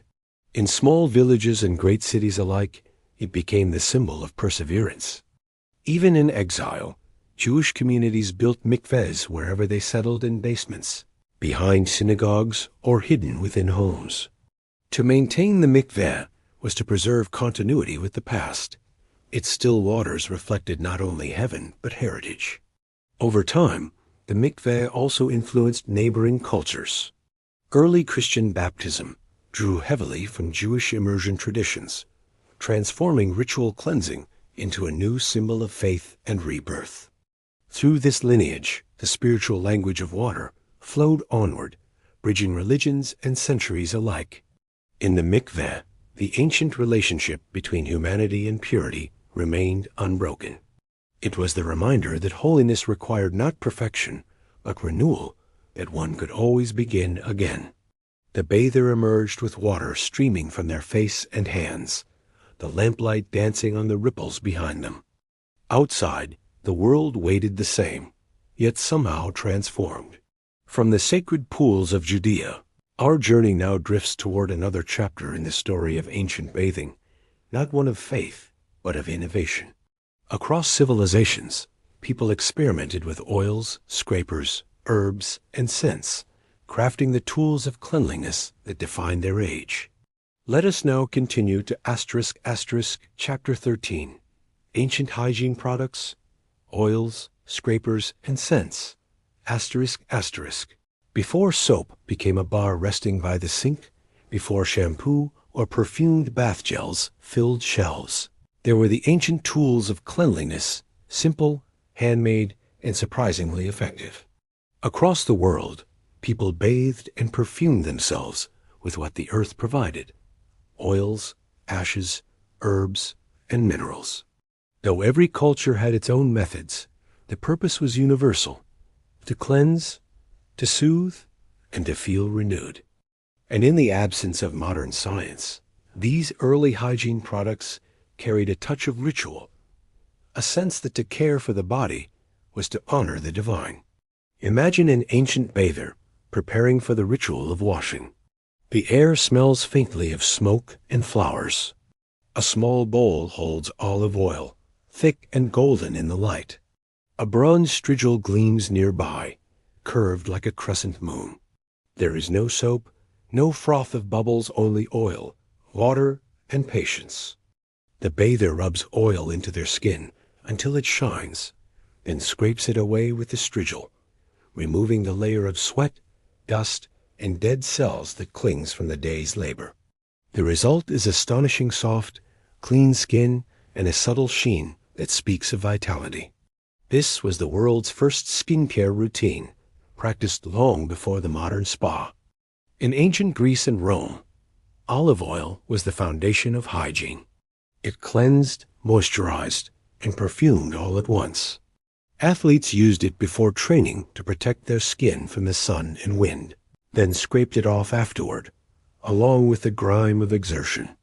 Wealthy citizens often added scents to their oils: rose, lavender, myrrh, or cinnamon, turning each bath into a sensual experience. The strigil itself became an emblem of civilization, its graceful curve found in tombs, temples, and even statues of gods.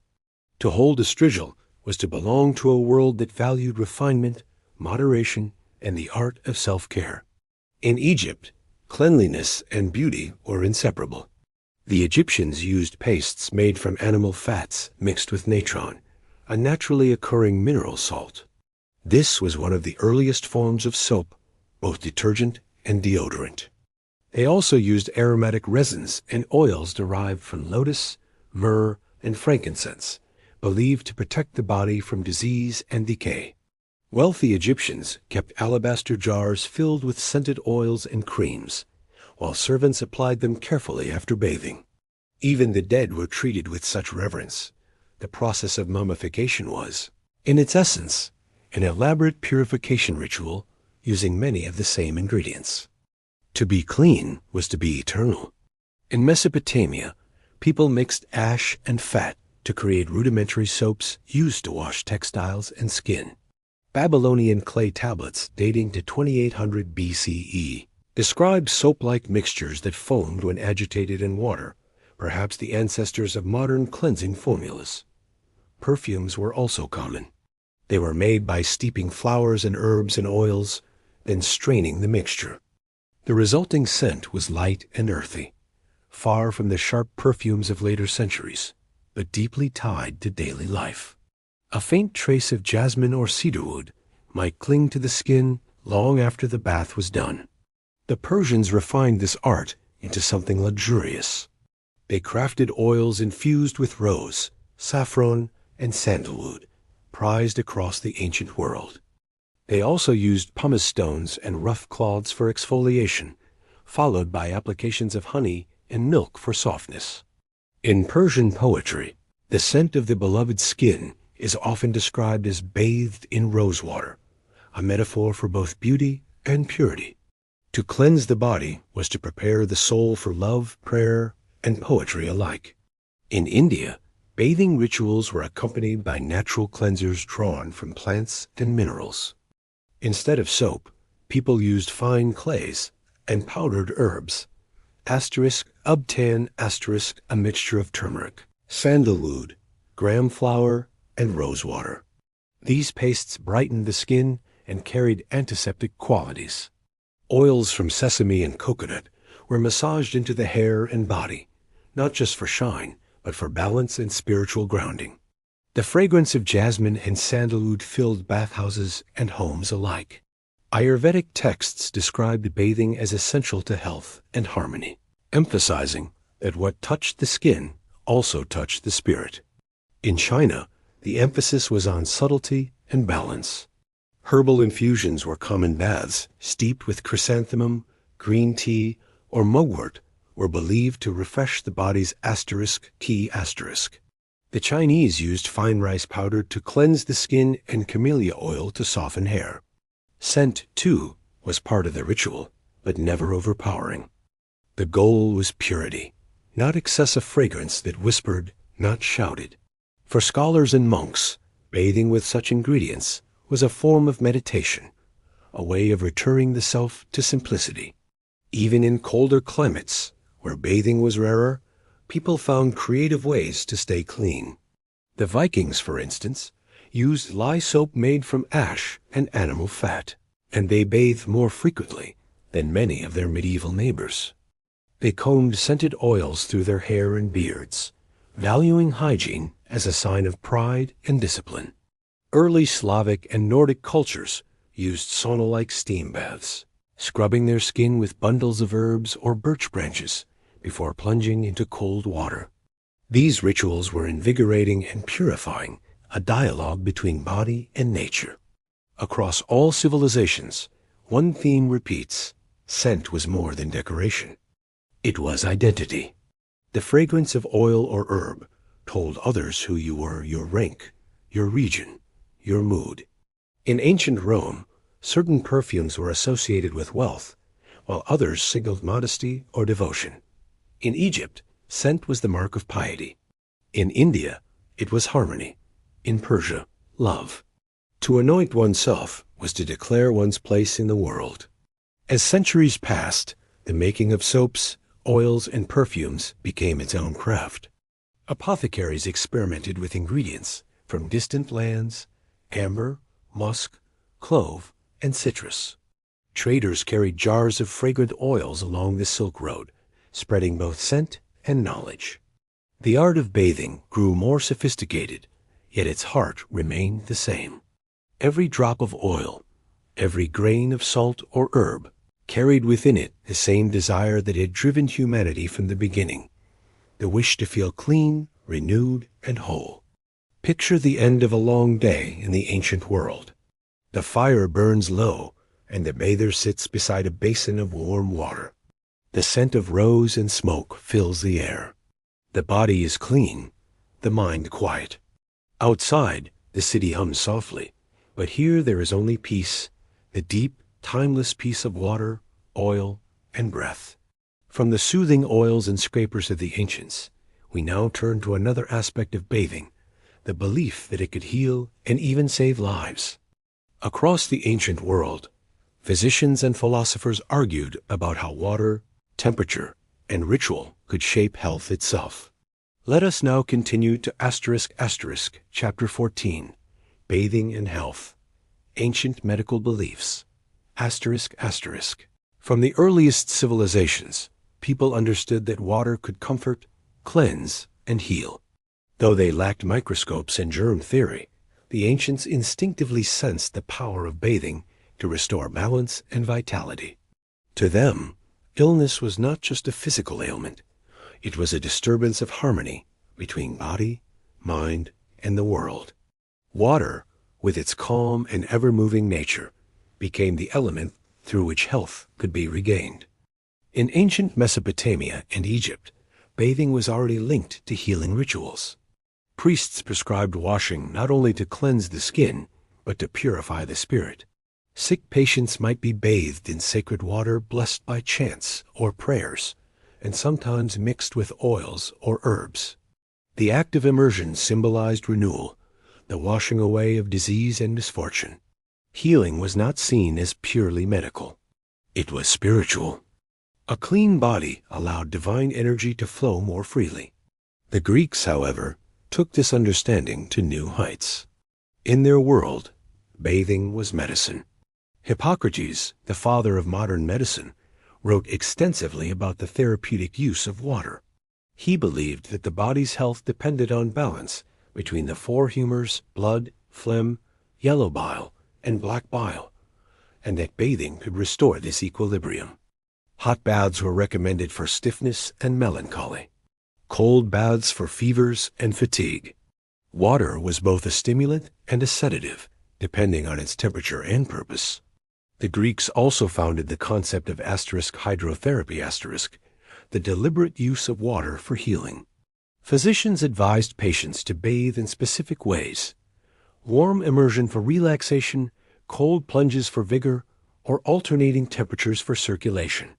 They prescribed mineral baths for joint pain, salt water for skin conditions, and even steam inhalation for respiratory illness.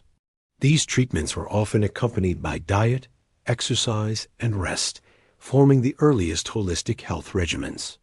At the Asclepian temple's ancient healing sanctuaries, dedicated to the god of medicine, Asclepius bathing was often part of the healing process. Patients would bathe before sleep, then rest in sacred chambers where dreams were believed to reveal cures. The water cleansed the body. The sleep cleansed the soul. For the Greeks, wellness was a dialogue between nature and spirit, and water was their most eloquent medium. The Romans adopted and expanded this idea, transforming bathing into a daily ritual of health. Roman physicians such as Galen and Celsus wrote detailed accounts of the medicinal benefits of bathing. Galen prescribed warm baths to relax the nerves, improve mood, and soften the body after physical labor. He warned, however, that too much heat could weaken the spirit, a notion echoed by Stoic philosophers who saw excess as dangerous to moral strength. Public baths, therefore, were not merely places of leisure, they were centers of health. Within their walls, citizens sought relief from the aches of work and age. After a session in the hot and cold pools, many felt invigorated, their bodies supple and clear-headed. Roman soldiers, in particular, were encouraged to bathe regularly, believing that cleanliness reduced illness and strengthened morale. It was said that a clean army was a healthy army, and wherever Rome built its fortresses, it built baths beside them. In ancient India, Ayurvedic medicine also placed bathing at the heart of health. The daily ritual of snana washing the body each morning, was believed to awaken the senses and balance the dashas. The three energies governing the body, vata, air, pitta, fire, and kapha, earth and water. Ayurvedic texts recommended different temperatures and herbs, depending on one's constitution and the season. A person prone to heat might bathe in cool water scented with sandalwood. One with cold tendencies might use warm infusions of ginger or sesame oil.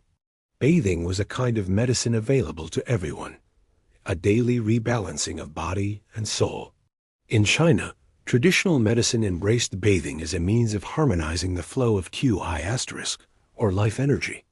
Warm baths infused with herbs like chrysanthemum or mugwort were said to draw out toxins and replenish vitality. Physicians of the Han and Tang dynasties prescribed foot baths for fatigue, steam treatments for congestion, and hot springs for pain. The famous physician Sun Sima wrote that water is the mother of healing, urging that one should bathe not only to remove dirt, but to renew the spirit circulation. In Persia, and later the Islamic world, physicians such as Avicenna, Ibn Sina, expanded on Greek and Roman medical theory, combining it with their own observations. In his monumental Canon of Medicine Avicenna detailed how bathing affected the body's temperament. Hot baths could open pores and cleanse impurities, but if overused, they could sap energy. Cold baths refreshed and strengthened, but if done when the body was tired, they could cause illness. Balance was everything. Bathing was not one size fits all. It was a science of timing, proportion, and self-awareness. Beyond the scholars and physicians, ordinary people across civilizations intuitively knew that water brought healing. Farmers soaked sore limbs in rivers after long days in the fields. Mothers bathed feverish children in cool water, whispering prayers as they poured it over them. Pilgrims visited mineral springs, believed to possess divine power places, where the line between health and holiness blurred. The water's touch was a promise that what was broken might yet be mended. Even spiritual healers used bathing as a cure for the soul. In ancient temples from Greece to India, priests prescribed ritual washing for those suffering from grief or guilt. The logic was both symbolic and psychological. Just as dirt washed away, so too could sorrow. To step into clean water was to step out of one's burdens, if only for a moment. Yet not all viewed bathing as purely beneficial. Some warned that excessive bathing could weaken the body's natural defenses. Roman moralists like Seneca cautioned that indulgence in hot baths softened character, while certain medieval healers later feared that open pores made one vulnerable to disease. Still, even in these warnings, the connection between health and bathing was never fully severed. Water remained the most natural of medicines, gentle, omnipresent, and vital. Imagine now an ancient bather seated beside a warm pool. The body aches from labor, the mind restless from worry. As the water rises around the shoulders, a sigh escapes. The warmth spreads, the muscles loosen, and the thoughts slow until only stillness remains. In that moment, healing happens not through miracle or medicine, but through peace. From the baths of healers and the wisdom of ancient physicians, we now journey into a darker time world where bathing itself fell into suspicion, where fear and superstition replaced the old harmony between water and wellness. Let us continue to chapter 15, the decline of bathing after Rome. When the Roman Empire fell, the sound of running water across Europe began to fade. The great aqueducts that once carried life to cities cracked and crumbled. The marble halls of the thermae, where laughter and conversation had once echoed, grew cold and silent. Bathing, which had been a cornerstone of Roman civilization, slowly came to be seen not as healthful, but dangerous, both to the body and to the soul. It was as if, with the empire's collapse, the memory of cleanliness itself had dimmed. In the centuries that followed, the West entered what historians often call the Dark Ages, though to those who lived it, it was simply a time of change. Cities shrank, trade routes faltered, and the grand systems that maintained public hygiene broke apart. Without regular maintenance, aqueducts clogged, and baths fell into ruin. Fires no longer warmed the caldariums, and moss crept up the marble walls. Where once steam had risen, now only dust remained. But the decline of bathing was not due to poverty alone, it was also shaped by fear. As Christianity spread across Europe, new ideas about the body and purity emerged. Early Christian leaders viewed the Roman obsession with public baths as symbols of vanity, lust, and moral decay. Bathhouses, once centers of social life, were now associated with sin. To cleanse the soul, they said, was far more important than cleansing the skin. Water was still sacred in baptism, but the daily bath came to be seen as indulgent. By the early Middle Ages, many bathhouses had been converted into monasteries, storehouses, or simply abandoned. Where baths did survive, they were modest small wooden structures heated by fire, often on the outskirts of towns. Bathing became private, irregular, and practical rather than pleasurable. People might wash their hands and faces each day, but full immersion was rare. Many believed that bathing opened the pores, allowing disease to enter the body. Better to keep the dirt sealed tight than risk illness. These fears deepened during waves of plague and epidemic. In the 14th century, when the Black Death swept through Europe, physicians warned against bathing, claiming that hot water weakened the body and made it susceptible to miasmas, the poisonous airs thought to cause disease. The very thing that might have prevented illness was blamed for spreading it. Cleanliness became not a cure, but a threat. In many cities, public bathhouses became synonymous with immorality. Some were used as meeting places for illicit affairs, further tarnishing their reputation. The church condemned them as houses of sin, and laws were passed to regulate or close them. The bath, once a symbol of civilization, had become an emblem of corruption. In sermons and moral texts, dirt came to represent virtue proof of humility and piety.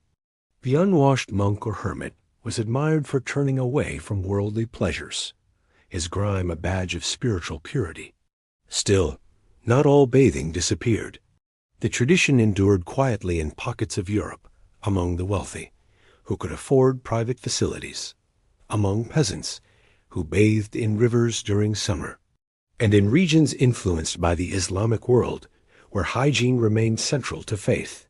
In the great cities of the East, from Constantinople to Baghdad, public baths still thrived. Their steam and laughter continued while the West sank into suspicion. The contrast between these worlds could not have been greater. One soaked in ritual and fragrance, the other cloaked in fear and filth. In the medieval countryside, water remained a part of daily labor, even if not ritualized. Women washed clothes in streams, children played by wells, and farmers rinsed their hands after work. Occasional washing was practical, but it was rarely indulgent. Even royalty bathed infrequently. King Louis XIV of France, centuries later, was said to have taken only a handful of baths in his lifetime, preferring to change linens instead.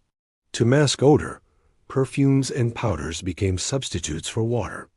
Yet beneath the surface of superstition, an ancient memory persisted. The longing for warmth, for the calm of water, never completely vanished. In monasteries, some monks maintained small bathing chambers for health purposes. The rule of Saint Benedict allowed washing for the sick and weary. In cold northern lands, such as Scandinavia and Russia, steam baths and saunas survived descendants of ancient bathing traditions that refused to die. The poor might bathe in rivers when the weather permitted, while herbal infusions and vinegar washes were used for cleansing in winter. By the Renaissance, whispers of the old knowledge began to return.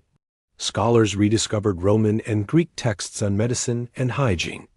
Artists painted scenes of bathing not as sin, but as beauty. Slowly, attitudes began to shift. Wealthy merchants and nobles built private baths in their homes, filling them with perfumed water and scented soaps imported from the East. Doctors once again recommended bathing for health, though the practice remained cautious and rare. Still, the Middle Ages had left a mark. Even as science advanced, the belief that bathing could spread disease lingered for centuries. It would not be until the modern era, when plumbing, sanitation, and germ theory reshaped the world, that daily bathing became normal once again. Imagine a crumbling Roman bathhouse in the 9th century. The marble cracked, the mosaics faded, but the faint echo of dripping water still lingers in the air. A traveler pauses within the ruins, brushing dust from a broken basin. He touches the cool stone, wondering what it must have been like when these halls were filled with warmth and laughter. He cannot know that the age of bathing will one day return, that humanity's love for water, though buried by fear, will never die completely. The decline of bathing after Rome was not the end, but a long sleep. The memory of water's comfort lay dormant, waiting for rediscovery. And even in those shadowed centuries, the story of cleanliness continued in the hidden aqueducts of forgotten cities, in the monastic wells, and in the distant lands that still honored the ancient art. As the Middle Ages darkened and lightened again, the idea of bathing evolved with the rebirth of cities. But long before that revival came, ancient cities had already shown how water itself could shape civilization. To understand how deeply bathing was woven into urban life, we must look at the very systems that made it possible. Let us now continue to Chapter 16, Ancient Urban Water Systems, the Lifelines of Cleanliness. Before there were marble baths and perfumed oils, before temples of steam and soap, there was the quiet, flowing miracle of water itself. Civilizations rose and fell according to their ability to control it. To have clean water was to have life, health, and order. To lose it was to invite decay and chaos. From the clay pipes of Mesopotamia to the mighty aqueducts of Rome, the story of bathing was also the story of water, how humans learned to make the invisible veins of their cities flow. The first urban water systems were born in the fertile valleys of the ancient world. In Mesopotamia, the Sumerians and Babylonians dug canals that carried water from the Tigris and Euphrates, not only to their crops, but also to their homes. Clay pipes, sealed with bitumen, brought water into palaces and temples. Drainage systems carried waste away, keeping living areas dry and sanitary. Archaeologists at the city of Yor found entire networks of baked clay pipes leading from houses into the city's drains. These systems were simple, but revolutionary. For the first time in history, cleanliness was not only a personal virtue, it was an urban ideal. In the Indus Valley, cities like Mohenjo-Daro and Harappa achieved an astonishing level of engineering sophistication more than 4,000 years ago. Their streets were lined with covered drains, each connected to private bathing rooms within the homes. The Great Bath of Mohenjo-Daro was fed by a well and drained by a complex system of channels and bricks sealed to prevent leaks. Every drop of water was carefully guided. The people of the Indus understood that water was civilization's pulse, something to be used, honored, and never wasted. In ancient Egypt, where the Nile gave both life and danger, water management was sacred duty. Irrigation canals fed farmlands, while temples and palaces featured basins for ritual washing. The Egyptians built systems of stone conduits to bring water to their monumental complexes. In the homes of the wealthy, servants poured water from jars into small drainage basins that led outdoors. Even cleanliness in the afterlife required engineering tombs often contained miniature models of water channels and boats, ensuring that the dead would never be without the purifying touch of the Nile. But it was the Greeks who first turned water management into philosophy. They designed fountains not only for utility, but for beauty, blending function and art. Springs were sacred, and cities often grew around them. The Greeks built aqueducts, cisterns, and drainage systems that channeled water from mountain springs into public baths and fountains. They believed that clean water reflected civic virtue. A healthy city mirrored a healthy soul. The philosopher Thales of Miletus once declared that all is water, and for the Greeks, that was both science and spirituality. The Romans, however, would carry this idea to its ultimate perfection. Their aqueducts stretched for miles across mountains and valleys, delivering pure water to the heart of their cities with astonishing precision. The Aqua Appia built in 312 BCE, was the first of 11 major aqueducts that eventually supplied Rome. Some flowed for more than 50 miles, using nothing but gravity to maintain constant pressure. The sound of water was everywhere in the city, rushing through channels beneath the streets, murmuring in fountains, filling baths both grand and humble. For the Romans, water was the essence of civilization itself. It sustained not only life, but leisure, luxury, and health. Public fountains ran day and night, providing free water for all. Private homes had lead or terracotta pipes connecting to main lines. The baths, fed by this endless stream, became symbols of Rome's power and generosity. The great aqueducts were not hidden. They were monuments, proudly visible against the skyline, reminders that order and cleanliness were the empire's gifts to its people. Maintaining these systems required an army of engineers, slaves, and administrators. Inspectors known as curators, aquarum oversaw the flow, ensuring that no one diverted or polluted the supply. Water theft was a crime. Every drop was accounted for, and the purity of the system was a matter of civic pride. The Romans even built castella distribution tanks that regulated pressure and divided water among neighborhoods. Beneath the city, vast sewers like the Cloaca Maxima drained waste into the Tiber River, preventing floods and disease. These networks were so well designed that some sections still function today, over 2,000 years later. Yet Rome was not alone. Far to the east, the Persians developed underground canals called qanats, ingenious tunnels that carried water from mountain springs to arid plains without losing a drop to evaporation. The system relied on gravity and could extend for miles beneath the desert. These qanats transformed dry lands into fertile oases and supplied cities with steady, cool water even in the hottest months. Centuries later, Islamic engineers would refine and expand this technology, using it to feed the hammams that continued the legacy of ancient bathing. In China, water systems followed both practicality and philosophy. The Chinese built canals, dams, and wells, aligned with principles of balance and harmony. Clean water symbolized order in both nature and governance. The ancient city of Luoyang had underground channels that brought spring water into bathhouses and gardens, reflecting the belief that flowing water brought good fortune and moral clarity. Across all these civilizations, one truth endured. Where water flowed, life flourished. When it stopped, cities withered. Water systems were more than engineering. They were expressions of culture. They reflected how societies viewed themselves and their relationship with nature. To control water was to control fate. To purify, it was to purify the world. Imagine walking beneath a Roman aqueduct at sunrise.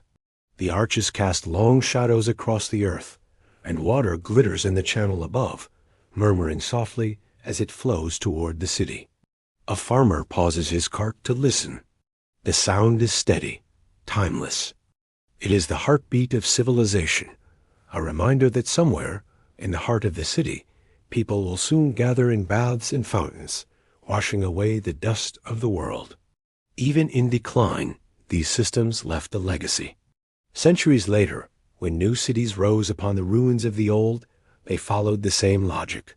Clean water was civilization's lifeline. The aqueducts of Rome inspired the canals of Venice, the sewers of Paris, and the plumbing of London. Every modern tap, every shower, every bath carries a whisper of those ancient streams. But bathing was never just a matter of pipes and stone. It was human. It was laughter, conversation, and the warmth of shared spaces. As cities thrived, the bathhouse became the social heart of urban life, the place where stories flowed as freely as water. Let us now continue to ***, Chapter 17, Bathing as a Social Event. ***. Throughout the ancient world, the bathhouse was more than a place to get clean. It was the beating heart of social life. Within its walls, people met friends, exchanged gossip, made business deals, courted lovers, and forged alliances. The bath was the great equalizer.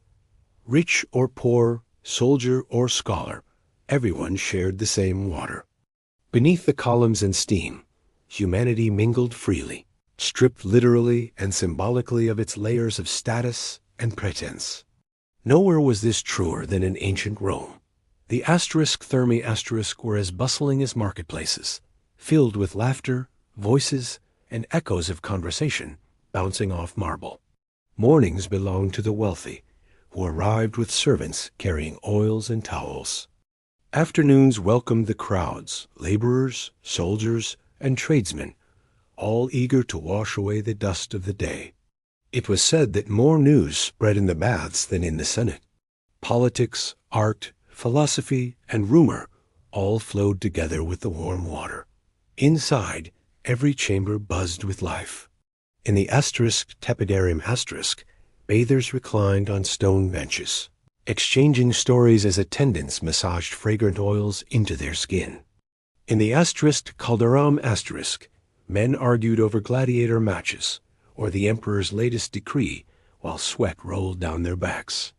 The frigidarium rang with splashes and laughter as bathers plunged into the cold pool, gasping and joking. The atmosphere was one of warmth in every sense, physical and human alike. For Roman women, social bathing was often more private, but no less lively. They met in smaller, separate facilities or on alternate days, chatting about families, fashions, and fortunes. Beauticians offered cosmetics and hairstyling, while merchants sold jewelry and perfumes just outside. The baths became extensions of the forum and the market, a place where daily life unfolded in rhythm with the water as flow. This sense of community extended far beyond Rome. In Greece, the gymnasium and public baths were hubs of philosophy as well as hygiene. After exercise, citizens debated ideas in the warmth of the baths, discussing ethics, politics, and the meaning of virtue. The philosopher Socrates himself was said to have frequented the baths not for comfort, but for conversation. The sound of dripping water and thoughtful dialogue often went hand in hand. In the Middle East and Persia, bathhouses became spaces of both relaxation and reflection. The hammam descendant of the Persian and Roman baths, was a cornerstone of daily life. Men and women gathered separately, wrapped in towels, surrounded by steam. Here, they exchanged news, arranged marriages, or simply enjoyed the calm. Bath attendants poured warm water over their shoulders, and the scent of rose and citrus oils filled the air. The hammam was not only a physical sanctuary, but a social one where people shed the burdens of the day and found companionship in quiet ritual. In Japan, communal bathing also carried deep social meaning. The onsen and sento were places where the distinctions of rank and occupation faded. Villagers, travelers, and monks bathed side by side, united by the warmth of the water and the hush of shared silence. Bathing was considered a moral act, a sign of respect for oneself and others. To soak together in stillness was to share peace. Even in the great cities of China, where decorum often dictated social distance, bathhouses provided rare moments of intimacy. Scholars and merchants would meet in quiet chambers, discussing poetry and politics over tea after a bath. In some dynasties, bathhouses became gathering places for artists and musicians, where songs, laughter, and the sound of flutes blended with the splash of water. Cleanliness and culture flowed together, inseparable. But the social side of bathing was not always solemn or refined. In bustling Roman baths, gambling and flirtation were common. Dice games echoed through the halls, and the scent of perfume mixed with wine. Some emperors, like Hadrian, joined in the fun. Others, like Marcus Aurelius, disapproved, but tolerated it. All of humanity, one Roman poet wrote, is revealed in the bath, the proud, the humble, the foolish, and the wise. It was the one place where masks fell away, and everyone was, for a moment, simply human. In smaller towns, local bathhouses served as centers of community life. Farmers and artisans came not only to wash, but to share stories and laughter. Bathhouse keepers knew everyone's name, and regulars returned at the same time each day. The bath became a stage for daily ritual, where friendships were formed and maintained through simple routine. This communal spirit had profound effects on society. It fostered tolerance, communication, and unity. In a world without modern communication, the bathhouse was where ideas spread. Philosophers, doctors, traders, and travelers all met there, exchanging knowledge as easily as greetings. The water carried more than warmth, it carried culture. Even the architecture reflected this unity. The sound of water echoing under domed ceilings softened voices and slowed conversation. The steam blurred edges, making every face seem equal, every gesture slower and gentler. In that enveloping warmth, social barriers melted away. The bath was not merely a place to cleanse the skin. It was where people remembered what it meant to belong. Imagine standing in a Roman bath at dusk. The last rays of sunlight filter through the glass windows, touching the surface of the water. Voices hum softly in the background, snatches of laughter, low conversation, the splash of a hand. A man greets an old friend. Two young soldiers share a story from the frontier. A merchant closes a deal. It is the sound of humanity at ease, timeless and ordinary, yet beautiful in its simplicity. Across all ages and empires, bathing bound communities together. It was as much about connection as cleanliness, as much about listening as washing. To share water was to share life. And just as the bathhouse carried laughter and conversation, it also carried the scent of the cities themselves, the mingled fragrances of oils, smoke, and stone that told the story of human civilization in its truest form. Let us now step into that final sensory world, the world of fragrance and decay, where beauty and discomfort intertwined in the daily life of the ancient city. Let us drift onward to chapter 18, The scent of ancient cities. Asterisk, asterisk. Close your eyes and imagine walking through an ancient city, not as it appears in history books, all marble and perfection, but as it truly was. The streets are alive with sound and scent. There is the sweetness of bread baking in clay ovens, the pungent tongue of smoke rising from hearths, the faint perfume of oils drifting from a nearby bathhouse. But there are also the sharper smells, the sweat of bodies, the dust of the roads, and the unmistakable odor of life lived closely together. In the ancient world, fragrance was everywhere, both pleasant and foul, wrapping around the people like a second skin. For all the splendor of temples and palaces, ancient cities were sensory place, intimate, crowded, and vivid. Bathhouses were among the few oases of cleanliness and comfort. As you stepped inside one, the scent of the streets faded, replaced by warmth and the fragrance of oils. The Romans favored olive oil infused with rose, myrtle, or cinnamon.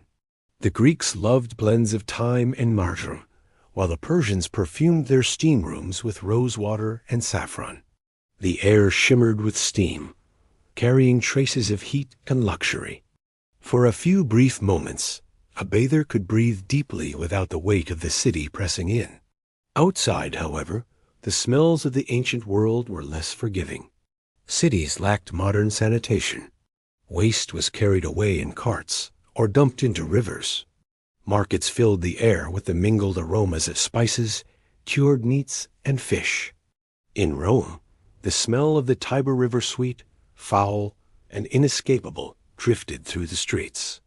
In Athens, smoke from wood fires and incense filled the air, while in Alexandria, the scent of the sea mingled with that of exotic resins arriving from Arabia.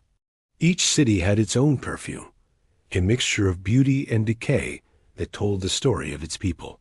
Yet within the baths, scent became a form of civilization. To smell of oil and herbs was to show refinement. After bathing, Romans often anointed themselves with perfume, a final layer of cleanliness. They carried small glass bottles filled with precious mixtures, rose for the gentle, myrrh for the devout, cinnamon for the bold. Some were so expensive that a drop cost more than a slave's daily wage. The rich imported oils from Arabia and India, while commoners used simpler blends of olive oil and herbs. The scent lingered in their hair, their clothes, even their homes. The Greeks saw fragrance as both physical and moral refinement. To wear perfume was to signal virtue and good taste, though excess was frowned upon. The philosopher Socrates once scolded a student for wearing too much scent, warning that it softened the character. Still, even he admitted that a subtle fragrance elevated the spirit. In temples, priests burned incense to honor the gods, believing that sweet smoke carried prayers to the heavens. The line between religious offering and personal pleasure blurred. Both sought to lift the soul through scent. In Egypt, smell was holiness itself. The air around temples was thick with incense made from myrrh, frankincense, and kyphia, a sacred blend of honey, wine, and resins burned during evening prayers. To the Egyptians, fragrance was the breath of the gods, proof that the divine walked among them. They perfumed their bodies with lotus oil and their hair with cones of scented wax that melted slowly in the sun. Even in death, they carried scent into eternity. Mummies were wrapped in spices and oils so that the soul might awaken in sweetness. In India, fragrance was also sacred. Bathing was followed by anointing the skin with sandalwood, turmeric, or jasmine oil. These scents cooled the body in the heat and calmed the mind during meditation. Temples were surrounded by flowers lotus, rose, and marigold, and the smoke of incense curled upward in thin, graceful threads. For the ancient Indians, to live without scent was to live without joy. Perfume was not vanity, it was balance. The Chinese approached fragrance with subtlety and symbolism. They burned sandalwood and argorwood during ceremonies and meditation, using smoke to purify both space and thought. Bathhouses and homes were scented with herbs like chrysanthemum, mint, and mugwort, chosen for their healing and harmonizing qualities. Poets wrote of fragrance as the soul's quiet expression, soft, fleeting, and profound. A well-composed scent was like a well-lived life, graceful, balanced, and brief. But for every temple filled with incense, there was a market thick with odor. Ancient life was close and crowded. Animals roamed the streets, carrying their own earthy perfume. Food stalls sizzled with oil and spice, smoke mixing with the scent of sweat and soil. The poor bathed rarely, relying on perfume or smoke to disguise the body's natural musk. In hot climates, the air carried everything: baking bread, damp stone, drying fish, even the faint metallic tang of bronze and iron. It was a world of constant aroma, neither clean nor dirty, but alive. Yet even in these dense, imperfect cities, people sought the comfort of good smells. Bathhouses offered relief, not only for the body, but for the senses. To walk into one after the chaos of the street was to step into order, water trickling, oil shimmering, fragrance blooming like flowers in the air. For an hour, perhaps two, the world was softened, purified, and made beautiful. When bathers emerged, their skin warm and glistening, they carried with them the scent of renewal. Smell defined memory in the ancient world. A lover's perfume, a family's kitchen, a temple at dawn, each left an invisible mark on the mind. In many ways, the fragrance of ancient cities was its truest record, more vivid than monuments, more enduring than stone.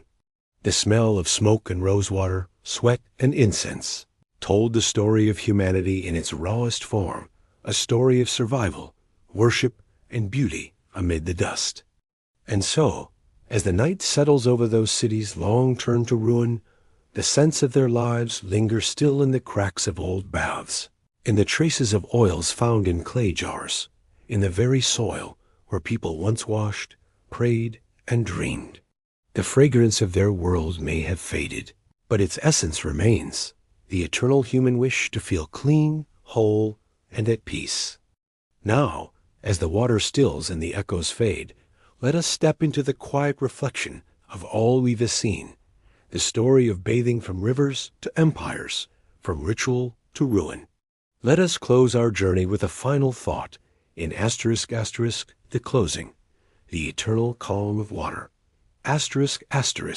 As our journey through the ancient baths comes to an end, the world grows quiet again. The steam fades. The fires burn low. Somewhere, a single drop of water falls into a pool and ripples outward, breaking the stillness for just a moment before returning to calm. It is the same sound that echoed through the baths of Rome, the temples of Egypt, and the springs of Japan. Across millennia, that soft ripple has remained unchanged, a small, eternal voice reminding us that peace is as close as the nearest drop of water. From the muddy rivers of the earliest villages to the polished marble halls of empires, bathing has always been more than a habit. It was how humanity met itself, how it paused amid toil and hunger and fear to remember what it meant to be alive. Water cleansed not just the body but the spirit, washing away dust, sorrow, and the noise of the world. In its flow, people found reflection, sometimes of the divine, sometimes of their own weary faces, but always of life itself. Imagine all those who came before you, kneeling at the water's edge. The Sumerian washing his hands in the river before prayer. The Egyptian priest pouring Nile water over his head at dawn. The Greek athlete scraping away oil and sand after the games. The Roman citizen soaking in the heat, eyes closed in quiet thought. The Hindu pilgrim stepping into the Ganges as the sun rises, whispering a prayer. The Japanese monk bathing in a mountain spring, feeling the earth breathe beneath the surface. The Persian poet resting in the steam, scent of rosewater in the air. They are all there, part of the same timeless current, each finding, for a moment, stillness. Through every age, people turned to water for healing and hope. It was medicine for the sick, sanctuary for the weary, and ritual for the devout. Even when the world forgot the baths, when fear replaced warmth and dust replaced steam, the memory of water endured. It waited in hidden wells and whispered in rain, reminding humanity that to wash was to begin again. And when bathing returned, when cities once more filled with the hum of pipes and the comfort of warm water, it was not a new discovery, but a remembering.